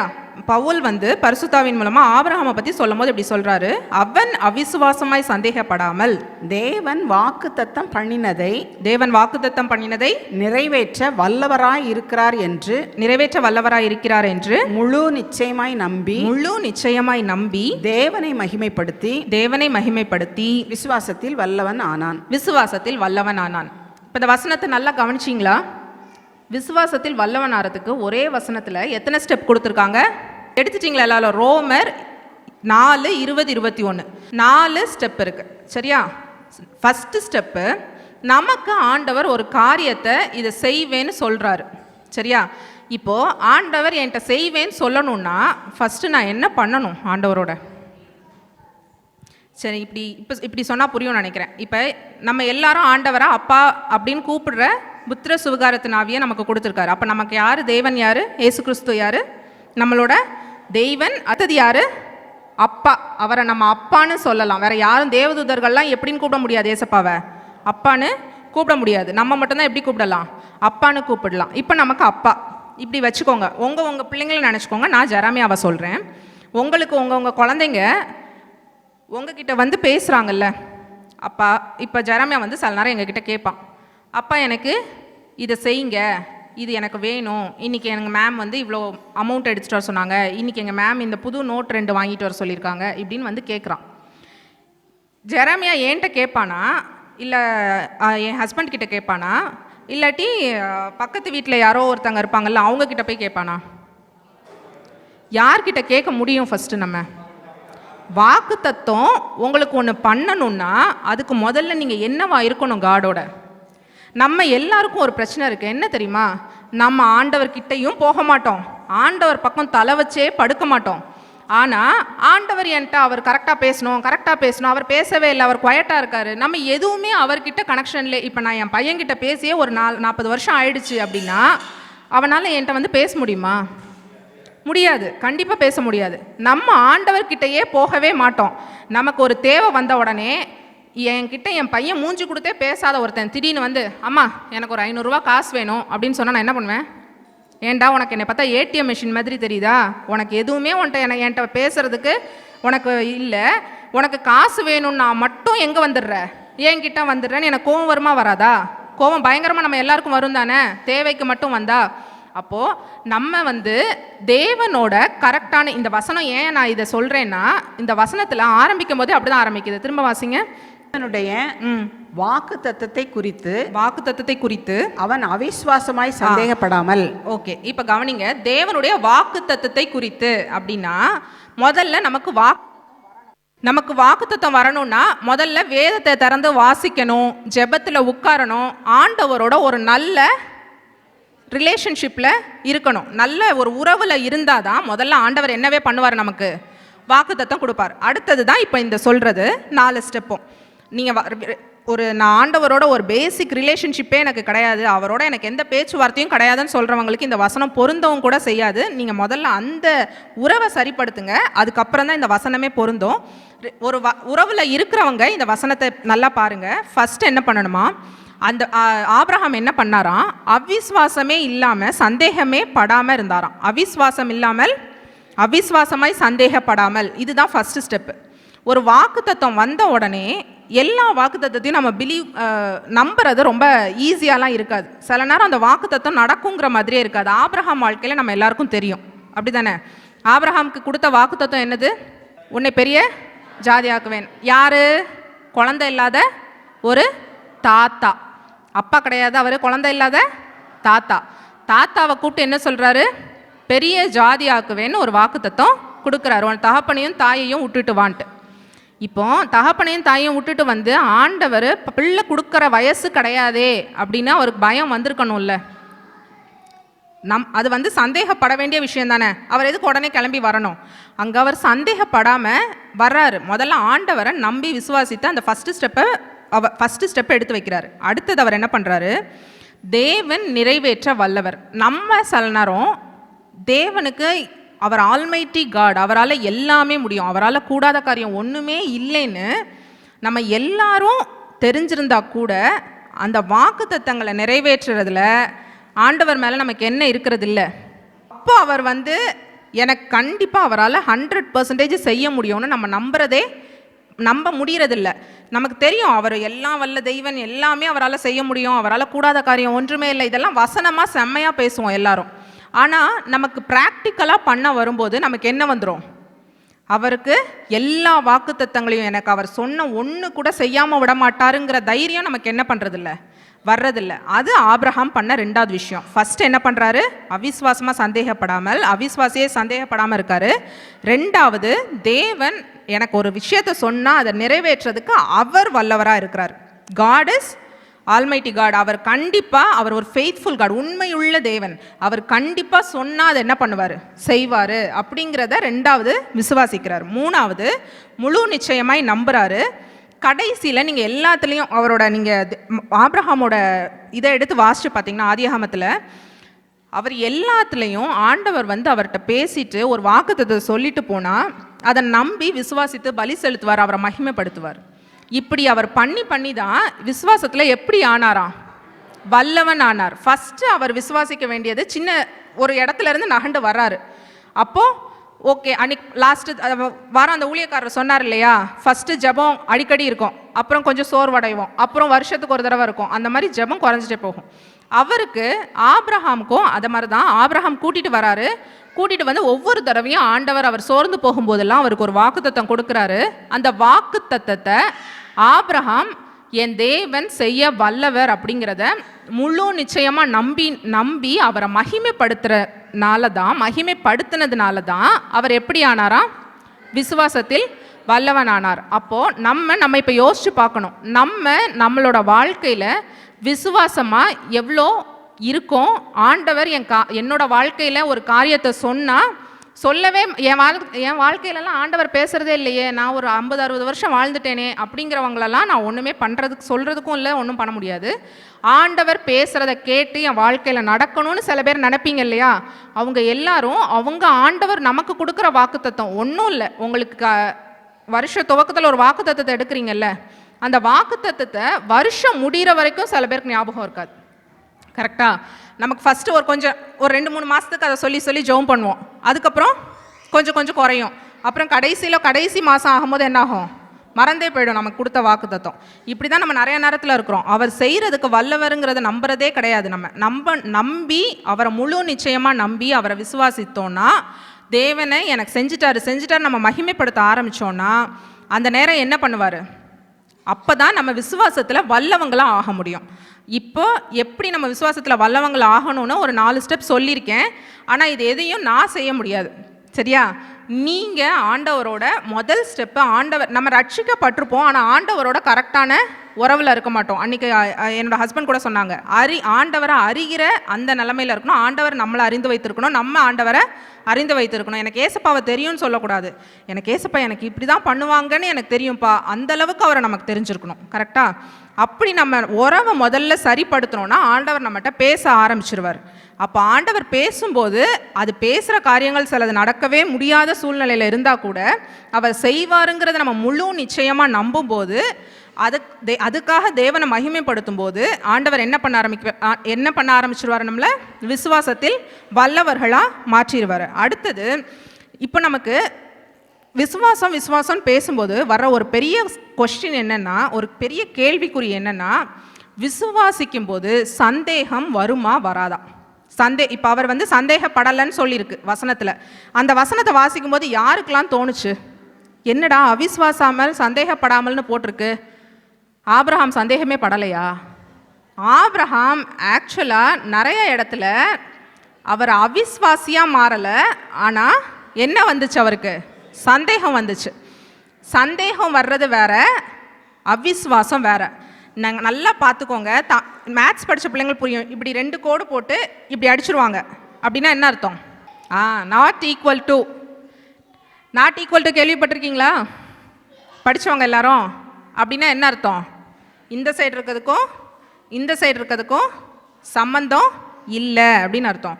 சந்தேகப்படுற எல்லாரும் அவிஸ்வாசிகளா அப்படின்னா என்னது? கிடையாது. அவிஸ்வாசம் வேற, உங்களுக்கு சின்ன சந்தேகம் வரும், சரியா? ஆபிரகாமுக்கு எப்படி சந்தேகம் வந்துச்சு நீங்கள் பாருங்கள். ஆபிரகாம் கிட்ட ஆண்டவர் சொல்கிறாரு, நீ வா, உன்னை பெரிய ஜாதி ஆக்குவேன்னு சொல்லி கூட்டிகிட்டு வர்றாரு. கூட்டிகிட்டு வந்தப்புறம் ஆபிரகாம் அங்கேருந்து கிளம்பும் போது ஆபிரகாம் கூட யார் வந்து, கேட்குதா எல்லாருக்கும்? ஆபிரகாம் வந்து அங்கேருந்து கிளம்பும் போது ஆபிரகாம் கூடயே வந்தது யார்? லோத்து. யூஸ்வலாக நமக்கு குழந்தை இல்லாதவங்க என்ன பண்ணுவாங்க? நம்மளோட அண்ணன் பிள்ளையையோ அக்கா பிள்ளையையோ அப்படி இருக்கிறவங்களுக்கு நம்ம எல்லா சொத்தையும் கொடுக்கணும், அவங்களுக்கு தான் நம்ம எல்லாம் பண்ணணும், அவங்க கல்யாணத்தை பண்ணி வைக்கணும், இப்படிலாம் ஆசைப்படுவாங்க. கரெக்டா? அப்போது இவருக்கு குழந்தை கிடையாது. லோத்து அவரோட அண்ணன் பையன். லோத்து என்ன பண்ணுறாரு? நான் வர்றேன் அப்படின்னு சொல்லிட்டு வராரு. லோத்து வரும்போது இவருக்கு எப்படி ஃபீல் ஆகிருக்கும்? அப்போது ஓ, லோத்தை வச்சு ஆண்டவர் பெரிய ஜாதி ஆக்குவார் போல, அப்படி தானே தோணியிருக்கும். ஆண்டவர் அப்போ சொல்லலை, உன் வயிற்றுலே பிறக்கும்லாம் சொல்ல, உன்னை பெரிய ஜாதி ஆக்குவேன்னு சொல்கிறாரு.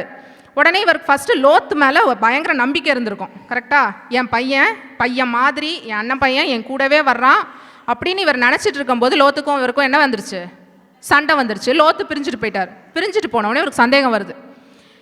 லோத்து தானே என் பையன் நான் நினச்சிட்டு இருந்தேன், லோத்து தான் வச்சு பெரிய ஜாதி ஆக்குவாருன்னு நம்ம பெரிய கூட்டம் ஆகிட்டோமே, இப்போ பார்த்து லோத்து பிரிஞ்சு போயிட்டான்னு என்ன ஆகுது அவருக்கு? அந்த வாக்கு தத்தத்தின் மேலே செய்ய மாட்டாருன்னு ஆண்டவர் மேலே அவருக்கு எதுவும் வரல. ஆனால் ஒரு சின்ன கன்ஃபியூஷன் வருது. கன்ஃபியூஷன்னு சொல்லுவோம் இல்லையா, குழப்பம். அந்த குழப்பம் வருது. அவர் குழப்பம் வந்த உடனே ஆண்டவர்கிட்ட போய் சொல்கிறாரு, ஆண்டவரே, லோத்து ஆபிரகாமோட வீட்டிலையே பிறந்து அவங்களுக்கு வேலையெல்லாம் பார்த்துக்கிறதுக்கு எல்லையேசர் அப்படின்னு சொல்லிட்டு ஒருத்தர் கூடவே இருக்கார். யார்? எல்லையேசர் கூடவே இருக்கும்போது உடனே அடுத்தது ஆபிரகாமுக்கு என்ன வருது? லோத்து போன உடனே அடுத்தது ஆபிரகாமுக்கு என்ன குழப்பம் வருது? ஆண்டவர்கிட்ட போய் நிற்கிறார். ஆண்டவரே, என் வீட்டிலேயே பிறந்து என் வீட்டெல்லாம் விசாரிக்கிற இவன் எல்லையேசர் தான் எனக்கு சுதந்திரவாளி. இவரே போய் அறிக்கையை விட்டாச்சு ஆண்டவர்கிட்ட, என்னன்ட்டு, இவன் தான் சுதந்திரவாளின்ட்டு. ஆண்டவர் சொல்கிறார். ஆண்டவர் அடித்தாரா ஆபிரகாமை? ஏய், காதை முறுக்கி நான் உன்னை இப்படி பண்ணிட்டேனே, நீ இப்படிலாம் சந்தேகப்பட்டியன்னு அடிச்சுட்டாரா? நீ அவிசுவாசி ஆயிட்டேன்னு சொன்னாரா? இல்லை. அவர் என்ன சொன்னார்? இல்லை, நீ எல்லையேசர் உனக்கு சுதந்திரவாளி கிடையாது. உனக்கு ஒரு பையன் பிறப்பான், உன்னோட கற்ப பிறப்பா ஒரு பையன் பிறப்பான். அவன் தான் யார்? அவனை நான் ஒரு பெரிய ஜாதி ஆக்குவேன், அவனை வச்சு நான் ஒரு பெரிய ஜாதி ஆக்குவேன்னு சொல்கிறார். அந்த இடத்துல தான் ஆண்டவர் வார்த்தையை சொல்லுவார். அந்த ஆண்டவர் சொன்னார் இல்லையா, எல்லையேசர் கிடையாது, லோத்து இல்லை, எல்லையேசர் இல்லைன்ட்டு ஆண்டவர் சொல்கிறாரு. உனக்கு ஒரு பிள்ளை பிறப்பான்னு சொன்னதை அந்த நேரம் என்ன பண்ணானா, அந்த வசனத்தில் போட்டிருக்கு. ஆதியாகமம் 15:5 அதிகாரத்தில் வரிசையாக வாசிச்சிங்கன்னா இருக்குது. அந்த ஆண்டவர் இதெல்லாம் சொல்லி முடித்த உடனே ஆபிரகாம் அதை விசுவாசித்தானாம். ஆபிரகாம் என்ன பண்ணானா, ஆண்டவர் சொன்னதை எல்லையேசர் கிடையாது அப்படின்னு சொன்ன உடனே அவன் திகைக்கலை. என்ன ஆயிருக்கணும்? ஐயோ, எல்லையேசரும் கிடையாது, லோத்தும் இல்லை, லோத்தும் சோதம் கோமரா போயிட்டான், அப்போ யாரா இருக்கும் அப்படிலாம் திகைக்கலை. அவர் அந்த நேரம் உன் கற்பப்பிறப்பு வருவான், அவனை பெரிய ஜாதி ஆக்குவேன்னு சொன்ன உடனே அவன் அந்த நேரம் அதை விசுவாசித்தான். கர்த்தர் அதை அவனுக்கு நீதியாக எண்ணினார். அப்போ அவர் பேரை கூட அவர் ஆபிரகாம்னு மாற்றலை, விருத்த சேதனமும் பண்ணலை. ஆபிரகாம்னு பேர் இருக்கும்போது ஒரு ஆண்டவரை விசுவாசித்து அவர் சொன்ன வார்த்தையை விசுவாசித்த உடனே அந்த ஆபிரகாமன் கூட அவர் பேர் மாற்றதுக்கு முன்னாடியே அவர் என்னவா எண்ண ஆரம்பிச்சிட்டார்? ஆபிரகாம் மேலே அவர் விசுவாசித்ததை தேவன் அவனுக்கு நீதியாக எண்ணினார். அவனை நீதியாக எண்ண ஆரம்பிச்சிட்டாரு. தேவனோட நீதி அவன் மேலே வருது. ஓகே, இவன் ரொம்ப நல்லவன், ரைச்சியஸ் பர்சன் அப்படின்னு சொல்லிட்டு ஆண்டவர் அவனை நீதியாக எண்ண ஆரம்பித்த உடனே அவன் எந்த கேட்டகரியில் சேர ஆரம்பிக்கிறாரு? அப்போல்லாம் தான் நீதிமான் கேட்டகரியில் சேர ஆரம்பிக்க. இப்போ உங்களுக்கு புரியுதா? விசுவாசிக்கும் போது நீதிமானாக ஆக ஆரம்பிச்சிட்டாரு ஆபிரகாம். அதுக்கு அடுத்தடுத்து தான் என்ன ஆகுது? நீ மணலை பாரு, நீ இந்த தூளை எண்ண முடியும்னா என்ன, நட்சத்திரத்தை எண்ண முடியும்னா என்ன, அப்படிலாம் சொல்கிறார் இல்லையா? அதெல்லாம் அடுத்தடுத்தது. இதுக்கப்புறமும் என்ன எல்லாம் கன்ஃபியூஷன் வந்திருக்கு. ஆபிரகாம் கிட்ட ஆண்டவர் என்ன சொல்லியிருக்காரு? உன்னை பெரிய ஜாதியாக்குவேன், உனக்கு பிள்ளை கொடுப்பேன்லாம் சொல்கிறாரு. ஆனால் சாராலை எத்தனை தடவை பிடிச்சிட்டு போயிட்டாங்க தெரியாதா? 2 தடவை என்ன பண்ணிட்டாங்க? சாராலை பிடிச்சிட்டு போயிட்டாங்க. சாராலை பிடிச்சிட்டு போனால் என்ன அர்த்தம்? சாராலையே பிடிச்சிட்டு போகிறப்ப ஆபிரகாமுக்கு தெரியுமா ஆண்டவர் எனக்காக அங்கே வாக்குவாதம் பண்ணி சண்டையெல்லாம் போட்டு திரும்ப கூட்டு வந்துடுவார்னு? ஆபிரகாமுக்கு தெரியாது. திரும்ப வருவான்னு தெரியாது. அப்போ அவருக்கு எப்படி இருக்கும்? பயங்கர விசுவாசமாக இருந்திருப்பாப்லையா ஆபிரகாம்? ஐயோ, சாராலும் இல்லையா, அப்போ நமக்கு ஒரு வேளை இனிமேல் சின்ன பிள்ளை யாரையோ கல்யாணம் பண்ணி வைப்பாரோ ஆண்டவர்? எவ்வளோ கன்ஃபியூஷன் வந்திருக்கும். யோசிச்சு பார்த்தா அப்படி தானே. வைஃபை பிடிச்சிட்டு போனப்புறம் அவர் ஆண்டவர் பிள்ளை கொடுப்பேன்னு சொன்னார், சாராலே இங்கே இல்லை, சந்தோஷம் அப்படின்னு நினச்சிட்டு இருந்திருப்பாரா? பயங்கர குழப்பமாக இருந்திருக்கும் அவருக்கு ஆக்சுவலாக. அதனால தான் விசுவாசத்தில் அவர் ரொம்ப நிறைய ஒவ்வொரு அதிகாரத்துலையும் பார்த்தீங்கன்னா அவருக்கு ஒரு விசுவாச பரீட்சை இருந்திருக்கும். விசுவாசம் எல்லா இடத்துலையும் அவருக்கு சோதிக்கப்பட்டுட்டே இருக்கும். ஒரு இதில் சாராலை பிடிச்சிட்டு போயிடுவாங்க, ஒரு இதில் லோத்து போயிடுவான், ஒரு இதில் எல்லையேசர் இவன் தான் என்னோட வீட்டு விசாரணைக்காரனாக இருக்கான், இவன் தான் எனக்கு சுதந்திர வழிம்பார். அதுக்கடுத்த அதிகாரத்தில் பார்த்தீங்கன்னா திரும்பவும் என்ன பண்ணிடுவாங்க, சாரால பிடிச்சிட்டு போயிடுவாங்க. அடுத்தது நம்மளுக்கு ரொம்ப நேசித்து ஆண்டவர் யார் மூலமாக குழந்தை தருவேன்னு சொல்லிட்டு இருக்காரோ அதுவே வந்து பேசும். என்னன்னு சொல்லிச்சு, இஸ்மவேல் இது ஆகார உனக்கு கல்யாணம் பண்ணி வைக்கிறேன். இப்போ என்னது, வாக்கு தத்தமே எங்கே பேஸ்மெண்ட்டே தடுமாட ஆரம்பிச்சிருச்சு. யார், ஆண்டவர் யாரை சொன்னார், சாராள் மூலமாக பிள்ளை தருவேன்னு சொல்கிறாரு. இப்போ சாராலே தான் என்ன சொல்கிறாங்க, நீ ஆகார்கிட்ட பிள்ளை பெரு, அந்த பிள்ளையே யார் நமக்கு பிள்ளையாக வச்சுக்கலாம் அப்படிங்கிறாங்க. எல்லாமே ஸ்மூத்தாலாம் நடக்காது. விசுவாசங்கிறது நம்ம நிறைய நேரம் நினச்சிக்கிறோம், ஆண்டவரை விசுவாசித்துட்டோன்னா 100% என் வாழ்க்கை ஸ்மூத்தாக போயிடும் அப்படின்னு நினச்சிட்ருக்கோம். ஆக்சுவலாக அப்படி கிடையாது. விசுவாசிக்கும்போது அந்த நேரம் பிரச்சனைகள் வர மாதிரி தெரிஞ்சாலும் ஆண்டவர் அதில் எல்லாத்துலேயும் என்ன பண்ணுவார், வெளியே கொண்டு வருவார். ஆனால் வெளியே கொண்டு வரணும்னா அங்கே தான் என்ன பண்ணணும்னா, இதுக்கு முன்னாடி ஒரு ஸ்டெப்ஸு சொன்னேன் இல்லையா, அதில் முழு நிச்சயமாய் நம்பின்னு ஒரு வார்த்தை இருந்ததில்ல, அங்கே தான் அந்த பிரச்சனை வரும்போது நம்ம என்ன பண்ணணும், என்னோட ஆண்டவர் வாக்குத்தத்தம் பண்ணின தேவன் எனக்கு செய்ய வல்லவர் அப்படிங்கிறத, அந்த குழப்பங்கள் வர மாதிரி சிச்சுவேஷன் ஆகுது இல்லையா, அந்த நேரம் முழு நிச்சயமாக நம்பணும். பிரச்சனை வருதுங்கிறதுக்காக, நம்மளுக்கு கொடுத்த வாக்குத்தத்தம் நிறைவேற வழி இல்லைங்கிறதுக்காக, நடக்குமான ஒரு சந்தேகம் வருதுங்கிறதுக்காக நம்ம உடனே என்ன முடிவு பண்ணக்கூடாது, இது என் வாழ்க்கையில் நடக்க வாய்ப்பு இல்லை, முடிஞ்சுது அவ்வளோதான், சாராளை பிடிச்சிட்டு போயிட்டாங்க முடிஞ்சுது அவ்வளோதான், அப்படி சொல்லக்கூடாது. அப்போவும் ஆண்டவரோட விசுவாசம். அவர் திரும்ப ஆரானுக்கு எங்கேயாவது ஓடினாரா, சாராளை பிடிச்சிட்டு போனோடனே ஆரானுக்கு நான் போகிறேன், ஆண்டவருக்கு எனக்கு சண்டை அப்படின்னு சொன்னாரா? அப்படி அவர் பண்ணியிருந்தா என்னவா மாறி இருப்பார்னா அவிசுவாசியாக மாறி இருப்பார். அவர் எங்கேயுமே அது பண்ணலை. சந்தேகப்பட்டாலும் என்ன பண்ணாலும் யாரை தான் பிடிச்சிக்கிட்டே தொங்கிட்டு இருந்தார், ஆண்டவரை தான் பிடிச்சிட்டு இருந்தார். சாமி நீங்கள் இப்படி சொன்னீங்க, இங்கே பிடிச்சிட்டு போகிறாங்க, எனக்கு புரியலை. ஆண்டவர்கிட்ட நம்ம கன்ஃபியூஷன்ஸை சொல்லலாம், உங்கள் சந்தேகங்களை ஆண்டவர்கிட்ட கேட்கலாம். சாமி நீங்கள் எனக்கு இதெல்லாம் சொன்னீங்களே, எனக்கு இது நடக்கிற மாதிரியே தெரிலையே, வழி ஃபுல்லாக அடைச்சிட்ருக்கே, வாசல்கள் ஒன்றுமே திறந்தில்லையே, நம்ம ஆண்டவர்கிட்ட கேட்கலாம். ஆனால் ஆண்டவர்கிட்ட போய் நீங்கள் என்ன உங்களுக்கு செய்கிறதுக்கு ஏதாவது இருக்கா, வல்லமை இருக்கா அப்படின்னு கொஷின் கேட்குறதுக்கு ஆண்டவரை பண்ணக்கூடாது. புரியுதா நமக்கு? உங்கள் எல்லாருக்கும் புரிஞ்சிக்க வேண்டிய விஷயம் அதுதான். நம்ம ஆண்டவரை போய் காலரை பிடிக்கிறதுக்கு நமக்கு எந்த உரிமையும் கிடையாது. ஆனால் நம்ம குழப்பங்களை போய் ஆண்டவர் சமூகத்தில் என்ன பண்ணலாம், சொல்லலாம். சந்தேகப்பட்டதுனால ஆபிரகாம் அவிஸ்வாசி ஆகலை. அந்த சந்தேகத்திலையும் ஆண்டவர் எனக்கு கொடுத்த வாக்கு தத்தத்தை நான் நம்புவேன் நம்புவேன் நம்புவேன்ட்டு அவர் திரும்ப ஆரானுக்கு ஓடி போகாமல், சாராளை பிடிச்சிட்டு போனால் கூட அவர் அந்த டென்ட்லேயே தான் உட்காந்துட்டு இருந்தார். சாமி நீங்கள் சொன்னீங்க, ஆனால் சாராளை பிடிச்சிட்டு போயிட்டாங்க, எனக்கு தெரியாது, நீங்கள் எனக்கு சொன்னீங்க, நீங்கள் அதை செய்யுங்க அப்படின்னு நம்ம சொல்கிற நிலைமையில் இருந்தனால தான் அவர் என்னவா இருக்கார், விசுவாசத்தில் பாஸ் பண்ணி விசுவாசத்தில் வல்லவனாக மாறியிருக்கார். நீங்கள் அதை நல்லா வாசிச்சு பாருங்கள். ஆதியாகமத்தில் அவருக்கு ஈசாக்கு இஸ்மவேல் அவரெல்லாம் பிறந்து இஸ்மவேலையே ஆண்டவர் என்ன சொல்லிட்டாரு, இவன் கிடையாது, நோ அப்படின்னு சொல்லிட்டார். நோன்னு சொன்னதுக்கப்புறம் பார்த்தீங்கன்னா ஈசாக்கு பிறக்கிறதுக்கு முந்தின அதிகாரத்தில் தான் என்ன பண்ணியிருப்பாங்கன்னா, அபிமலேக்கு வந்து யாரை பிடிச்சிட்டு போயிடுவா, அபிமலேக்கு யாரை பிடிச்சிட்டு போயிடுவாங்க, சாரால என்ன பண்ணிடுவார், அபிமலேக்கு சாரால பிடிச்சிட்டு போயிடுவான். அப்போது ஈசாக்கு உருவாகிறதுக்கு முன்னாடி கூட என்ன நடந்திருக்கு, ஈசாக்கே பறக்கிறதுக்கு முன்னாடி கூட ஆபிரஹாமுக்கு வயசான தாத்தா, அப்போ சாராலும் வயசான பாட்டி, அந்த பாட்டி அம்மாவை யார் பிடிச்சிட்டு போயிட்டா, அபிமலேக்கா பிடிச்சிட்டு போயிட்டான். அப்போது விசுவாசம் அங்கே கூட அவருக்கு பயங்கர ஆட்டம் தான். என்ன நடக்கும் ஆண்டவர் சொல்கிறாரு, ஆனால் இப்படி ஆகுதே அபிமலேக் பிடிச்சிட்டு போயிட்டானே அப்படின்னு சொல்லி அபிமலேக்கிட்ட இருந்து ஆண்டவர் கூட்டிகிட்டு வந்து அபிமலேக்கை மிரட்டி அனுப்பி விட்ருவார், சாராளை கொண்டு போய் விடுன்றுவார். சாராள் வந்ததுக்கப்புறம் அடுத்த அதிகாரத்தில் தான் பார்த்தீங்கன்னா ஈசாக்கு பிறந்திருப்பான். ஈசாக்கு பிறந்தப்புறம் விட்டுட்டார் ஆண்டவர்.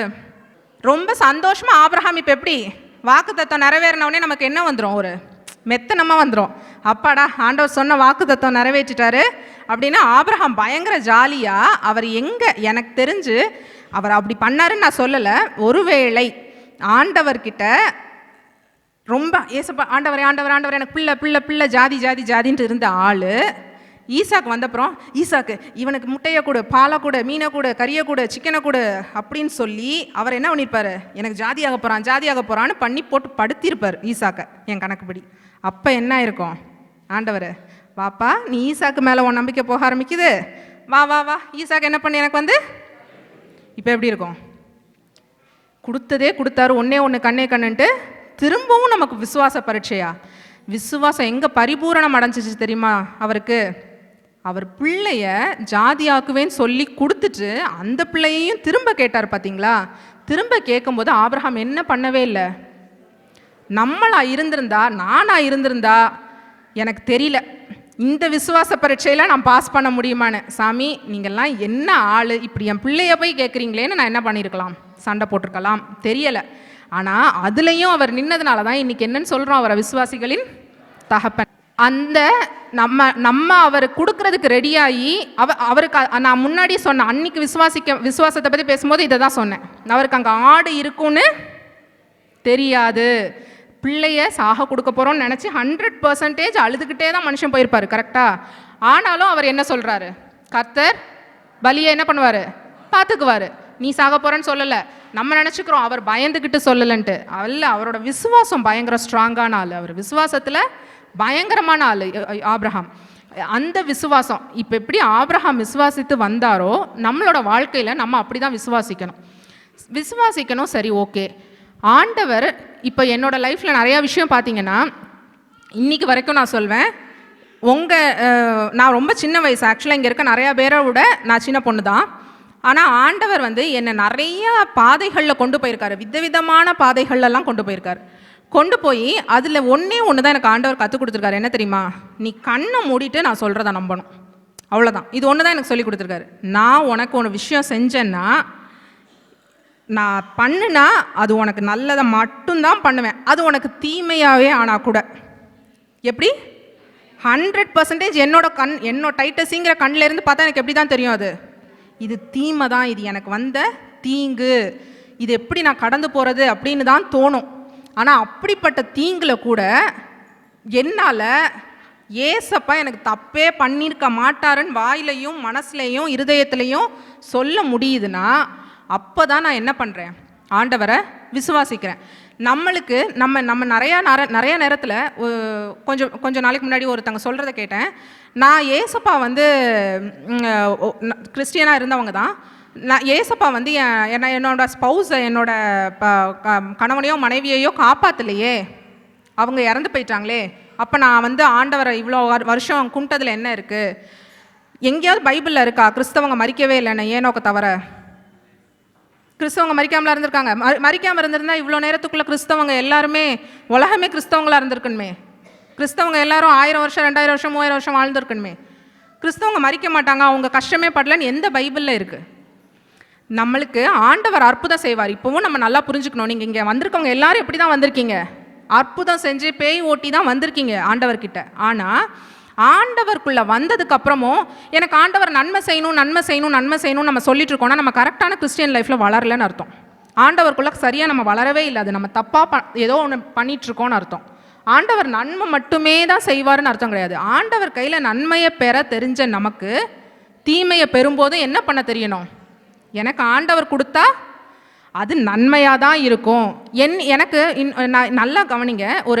இந்த என்னோடய ஹஸ்பண்ட் அடிக்கடி யூத்துக்கிட்ட சொல்கிற ஒரு எக்ஸாம்பிள் இங்கே சொல்லியிருக்காங்களான்னு எனக்கு ஞாபகம் இல்லை. என் பையன் இன்றைக்கி அவனுக்கு ஜெரமியாவுக்கு நல்லா சைக்கிள் ஓட்ட தெரியும். என் பையனுக்கு சைக்கிள் நல்லா ஓட்ட தெரியுதுங்கிறதுக்காக இன்றைக்கி அவன் என் ஹஸ்பண்ட்கிட்டயோ என்கிட்டயோ அவன் கேட்குறான், அப்பா எனக்கு ஒரு பல்சர் பைக் வாங்கி கொடுங்க அப்படின்னு கேட்குறான். பல்சர் பைக் வாங்கி கொடுங்கன்னு நான் கேட்ட உடனே, என் பையனுக்கு தான் சைக்கிள் ஓட்ட தெரியுமே, பல்சர் பைக் நான் வாங்கி கொடுக்குறேன், டிவிஎஸ் 50 வாங்கி கொடுக்குறேன், நான் வாங்கி கொடுத்தேன்னா நான் நல்ல பெற்றோரா? முதல்ல கிடையாது. நான் என்ன செய்யணும் அவனுக்கு எப்படி தெரியும்? அவன் இப்போ போன வாரம் கூட கேட்டுருந்தான், எனக்கு ஏடிவி வாங்கி கொடுங்க, நான் அப்படியே ரோட்டில் ஓட்டிகிட்டு போவேன்ட்டு. நீ ஏடிவி வாங்கிட்டு ரோட்டில் ஓட்டிகிட்டு போனால் என்ன அவன் எனக்கு தெரியும், அவனுக்கு தெரியாது. அது எனக்கு தெரியும்ல, ஓட்டிகிட்டு போக முடியாது, வரவன் போகிறவெல்லாம் அடிச்சு போட்டு பிள்ளைய ஓடிடுவான், இதெல்லாம் எனக்கு தெரியும். நான் வாங்கி கொடுத்தேன்னா நான் நல்ல பேரண்ட்டே கிடையாது. அவனுக்கு நல்ல அப்பா அம்மாவாக இருக்கிறதுக்கு எங்களுக்கு எந்த தகுதியுமே கிடையாது, கரெக்டாக? அவனுக்கு ஒருவேளை அவன் பெருசானதுக்கப்புறம் ஒரு நல்ல பைக்கு, ராயல் என்ஃபீல்டு ஏதோ ஒரு நல்ல பைக்கு கூட வாங்கி கொடுப்போமா இருக்கும். ஆனால் அது அப்போ தான் அவனுக்கு நல்லது. அவனுக்கு அப்போ நல்லதுங்கிறதுக்காக நான் இப்போவே ராயல் என்ஃபீல்டை வாங்கி அதுக்கு தண்ணி அடித்து கழுவி வச்சுட்டு இருந்தேன்னா நான் யார்? பைத்தியோன்னு அர்த்தம், கரெக்டாக? அப்போது நம்ம ஆனால் ஆண்டவர்கிட்ட எதிர்பார்க்குறது மட்டும் இதெல்லாம் மட்டும் நம்ம கரெக்டாக ஒத்துக்குவோம். ஆமாம் ஆமாம் அது கரெக்டு, நீ சொல்கிறது தான் கரெக்டு, அது எப்படி நம்ம இப்போ வாங்கி கொடுக்க முடியும் பைக்கை, அவன் பெருசானா தான் வாங்கி கொடுக்க முடியும், அப்படி தானே எல்லாரும் ஒத்துக்கிறோம். ஆனால் நம்ம ஆண்டவர்கிட்ட கேட்குறத மட்டும், சாமி எனக்கு இது வேணும், இது வேணும்னா வேணும் இப்படி கேட்குறோம். நம்ம ஆண்டவர்கிட்ட கேட்ட உடனே அவர் தரணும்னு ஏன் எதிர்பார்க்குறோம்? நம்ம பிள்ளைங்களுக்கு கேட்ட உடனே கொடுக்க முடியாத சில விஷயத்த ஆண்டவருக்கு இன்றைக்கி அதை கொடுத்தா நல்லதில்லைன்னு தெரியும். இன்றைக்கி நான் இதை செஞ்சால் இந்த உயர்வில் என்னை வச்சா சரியாக இருக்குமா இருக்காதான்னு யாருக்கு தெரியும்? ஆண்டவருக்கு தெரியும். ஆண்டவருக்கு தெரியும் போது தான் அந்த காரியத்தை அவர் செய்கிறாரு. நம்ம பொல்லாதவர்கள் நம்மெல்லாம் அப்படின்னு தான் ஆண்டவர் பைபிளில் நம்மளை சொல்லியிருக்காரு. பொல்லாதவர்களாகிய நீங்கள்னு சொல்கிறார்.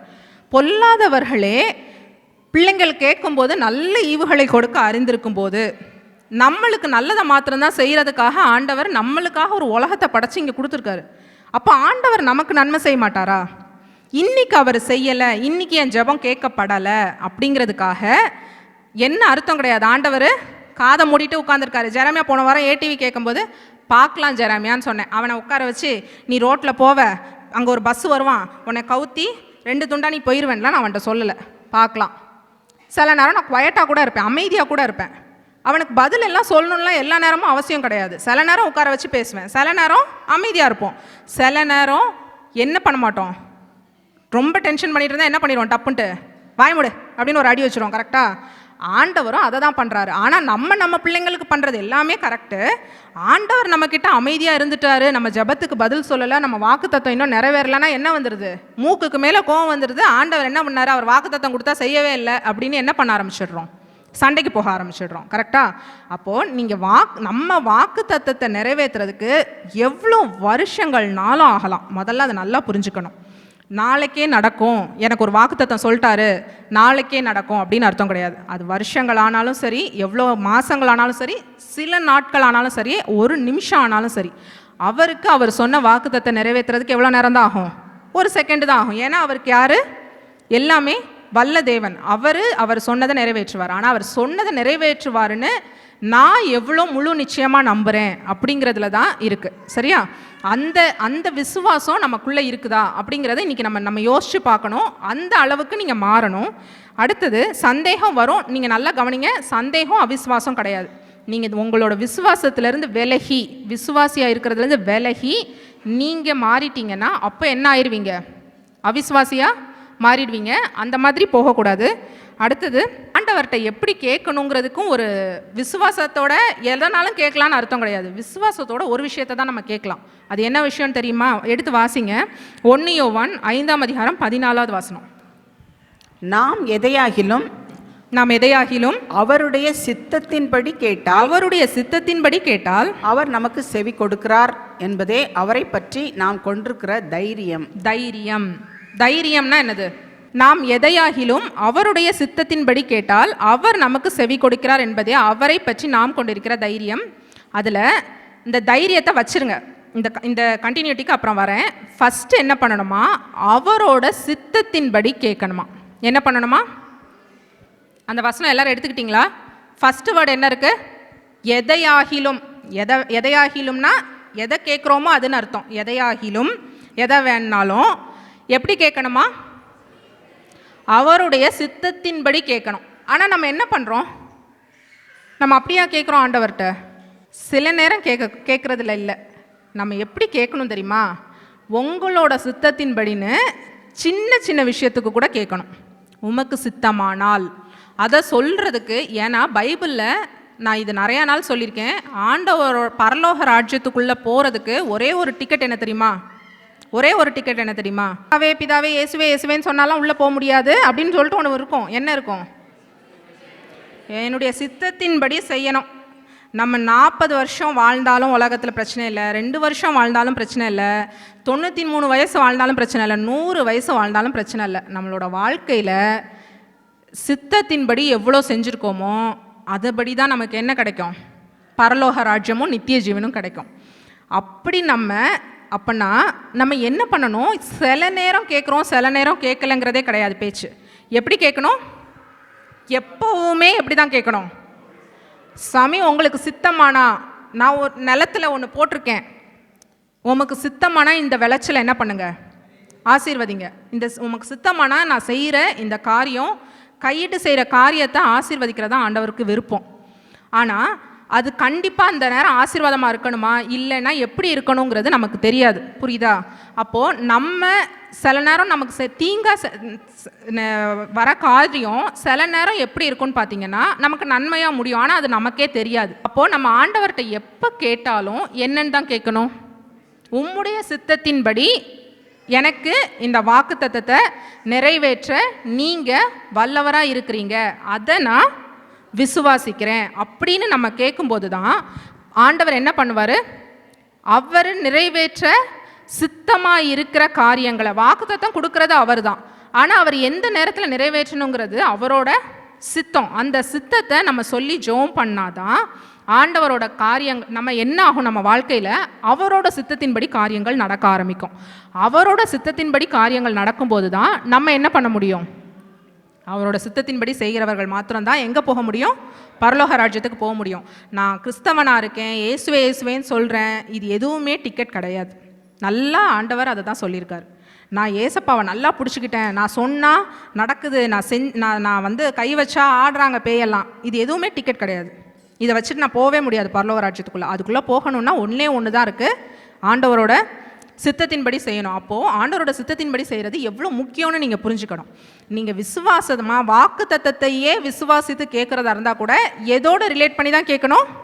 உமக்கு சித்தமானால் இந்த வாக்கு தத்தம் எப்போ நிறைவேறணுமோ அப்போ நிறைவேற எனக்கு உதவி செய்யுங்க சாமின்னு நம்ம கேட்கணும். அதை தான் அங்கே போட்டிருக்கு, செவி கொடுக்கிறார், அவர் நமக்கு செவி கொடுக்கிறார் என்பதே அவரை பற்றி நாம் கொண்டிருக்கிற தைரியம். இப்போது அந்த தைரியத்தை நான் ஒரு வேர்டை வச்சு ரீப்ளேஸ் பண்ணலான்னு நினைக்கிறேன். என்னென்னா, அவரை பற்றி நாம் கொண்டிருக்கிற தைரியத்துக்கு பதில் அவரை பற்றி, அவர் எனக்கு நான் சித்தத்தின்படி கேட்டால் அவர் செய்வாருங்கிறது தான் அவரை பற்றி நான் வச்சுருக்கிற விசுவாசம். அப்படி வச்சுக்கலாமா? அந்த தைரியம்ங்கிறத அவரை வந்து நான் அவர்கிட்ட போய் நான் அவரோட சித்தத்தின்படி கேட்டால் அவர் என்ன பண்ணிடுவார், எனக்கு செய்வார் அப்படிங்கிறது தான் என்னோட ஏசப்பாவை பற்றி நான் வச்சுருக்கிற விசுவாசம். சரியா? அதுதான் என்னோட தைரியமே, அதுதான் என் தைரியம். நான் அவர்கிட்ட போய் சொன்னால் அவர் என்ன பண்ணுவார், எனக்கு 100% செய்வார். இல்லை, சித்தமானால் செய்வார், அவருக்கு சித்தமானால் செய்வார். அதுதான் நான் ஆண்டவர் மேலே வச்சிருக்கிற விசுவாசம். ஆண்டவர் என் வாழ்க்கையில் என்ன செய்தாலும் என்னவா மாத்திரம்தான் இருக்கும், அது நன்மையாக மாத்திரம் தான் இருக்கும். தீமையாக இருக்கிறத மாதிரி தெரிஞ்சால் கூட அது எப்படி தான் இருக்கும், நன்மையாக தான் இருக்கும். அதனால் வாழ்க்கையில் எனக்கு தீய காரியங்கள் வருது அப்படிங்கிறப்ப பயப்படக்கூடாது. நம்ம என்ன பண்ணக்கூடாது? பயப்படக்கூடாது. பயப்படாமல் என்ன பண்ண ஆரம்பிக்கணும்? ஏசப்பா, இது தீய காரியமாக தெரிஞ்சால் கூட இது உங்கள் சித்தம் இல்லாமல் என்ன பண்ணாது, என் வாழ்க்கையில் நடக்காது. உங்கள் சித்தத்தின்படி என் வாழ்க்கையில் நடந்ததுன்னா அந்த வாழ்க்கையில் நான் அது கரெக்டாக என்ன பண்ணுறனோ அதுலேருந்து கடந்து வர்றதுக்கு நீங்கள் என் கரத்தை பிடிச்சிக்கோங்க, உங்கள் சித்தத்தின்படி என்ன கொண்டு போங்க, நடத்தி கொண்டு போங்கன்னு நம்ம ஆண்டவர்கிட்ட ஜெபிக்கணும். சரியா? அதனால் எனக்கு பயம் வந்துருச்சு, சந்தேகம் வந்துருச்சு, அவ்வளோதான், நான் விசுவாசத்தை விட்டு விழுந்துட்டேன், அவிசுவாசி ஆயிடுச்சேன் அப்படின்ட்டு பயப்படாதீங்க. திரும்ப அந்த விசுவாசத்துக்குள்ளே வாங்க. இல்லை, ஆண்டவர் என்ன பண்ணுவார், அவர் எல்லாமே செய்ய வல்லவர், நான் முழு நிச்சயமாக நம்புகிறேன்னு நம்ப ஆரம்பிச்சிட்டிங்கன்னா ஆண்டவர் உங்களை கூட்டிகிட்டு போயிடுவார். சரியா? அதனால் இன்னையிலிருந்து சுவாமி நான் நீதிமான் ஆக்கப்படணும், விசுவாசத்தினால் நீதிமான் பிழைப்பான். யார் விசுவாசிக்கிறானோ அவன் தான் யார், நீதிமான். நான் விசுவாசிக்கணும் சுவாமி, நீதிமான் ஆகணும், நான் பிழைக்கணும். இதுதான் நம்ம இன்னைக்கு பண்ண போகிற ஜெபம். எல்லாரும் முழங்கால் படியுவோம்.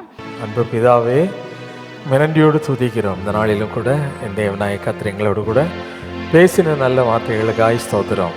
ஆண்டவரே, நாங்கள் விசுவாசத்தினால் நீதிமான்களாக்கப்பட்டிருந்தாலும் அந்த விசுவாசத்தை எப்படி பற்றிக்கொள்ள வேண்டும் என்று எங்களுக்கு கற்றுக் கொடுத்த நல்ல கிருபைக்காக மக நன்றி செலுத்துகிறோம். விசுவாசத்தில் வல்லவர்களாய் நாங்கள் ஜீவிக்க உம்மை விசுவாசித்து பின்தொடர எங்களுக்கு கிருபை செய்வீராக. தொடர்ந்து எங்களை வழிநடத்தும், காத்துக்கொள்ளும். இயேசுவின் நாமத்தில் ஜெபிக்கிறேன் பிதாவை, ஆமென். நம்முடைய கர்த்தராகிய இயேசு கிறிஸ்துவினுடைய கிருபையும் பிதாவாகிய தேவனுடைய அன்பு பரிசுத்தாவினுடைய அந்யோன்ய ஐக்கியமும் இன்றும் என்றும் சதா காலங்களிலும் நம்மளோடு கூட இருப்பதாக. ஆமென்.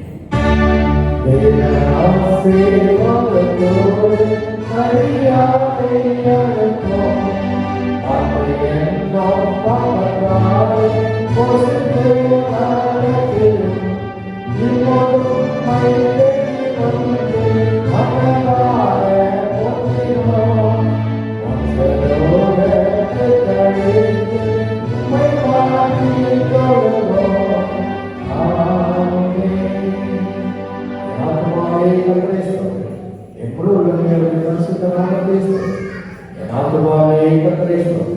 கர்த்தர் செய்த சகலமான நாமம். ஆமென். Hallelujah. Hallelujah. Hallelujah.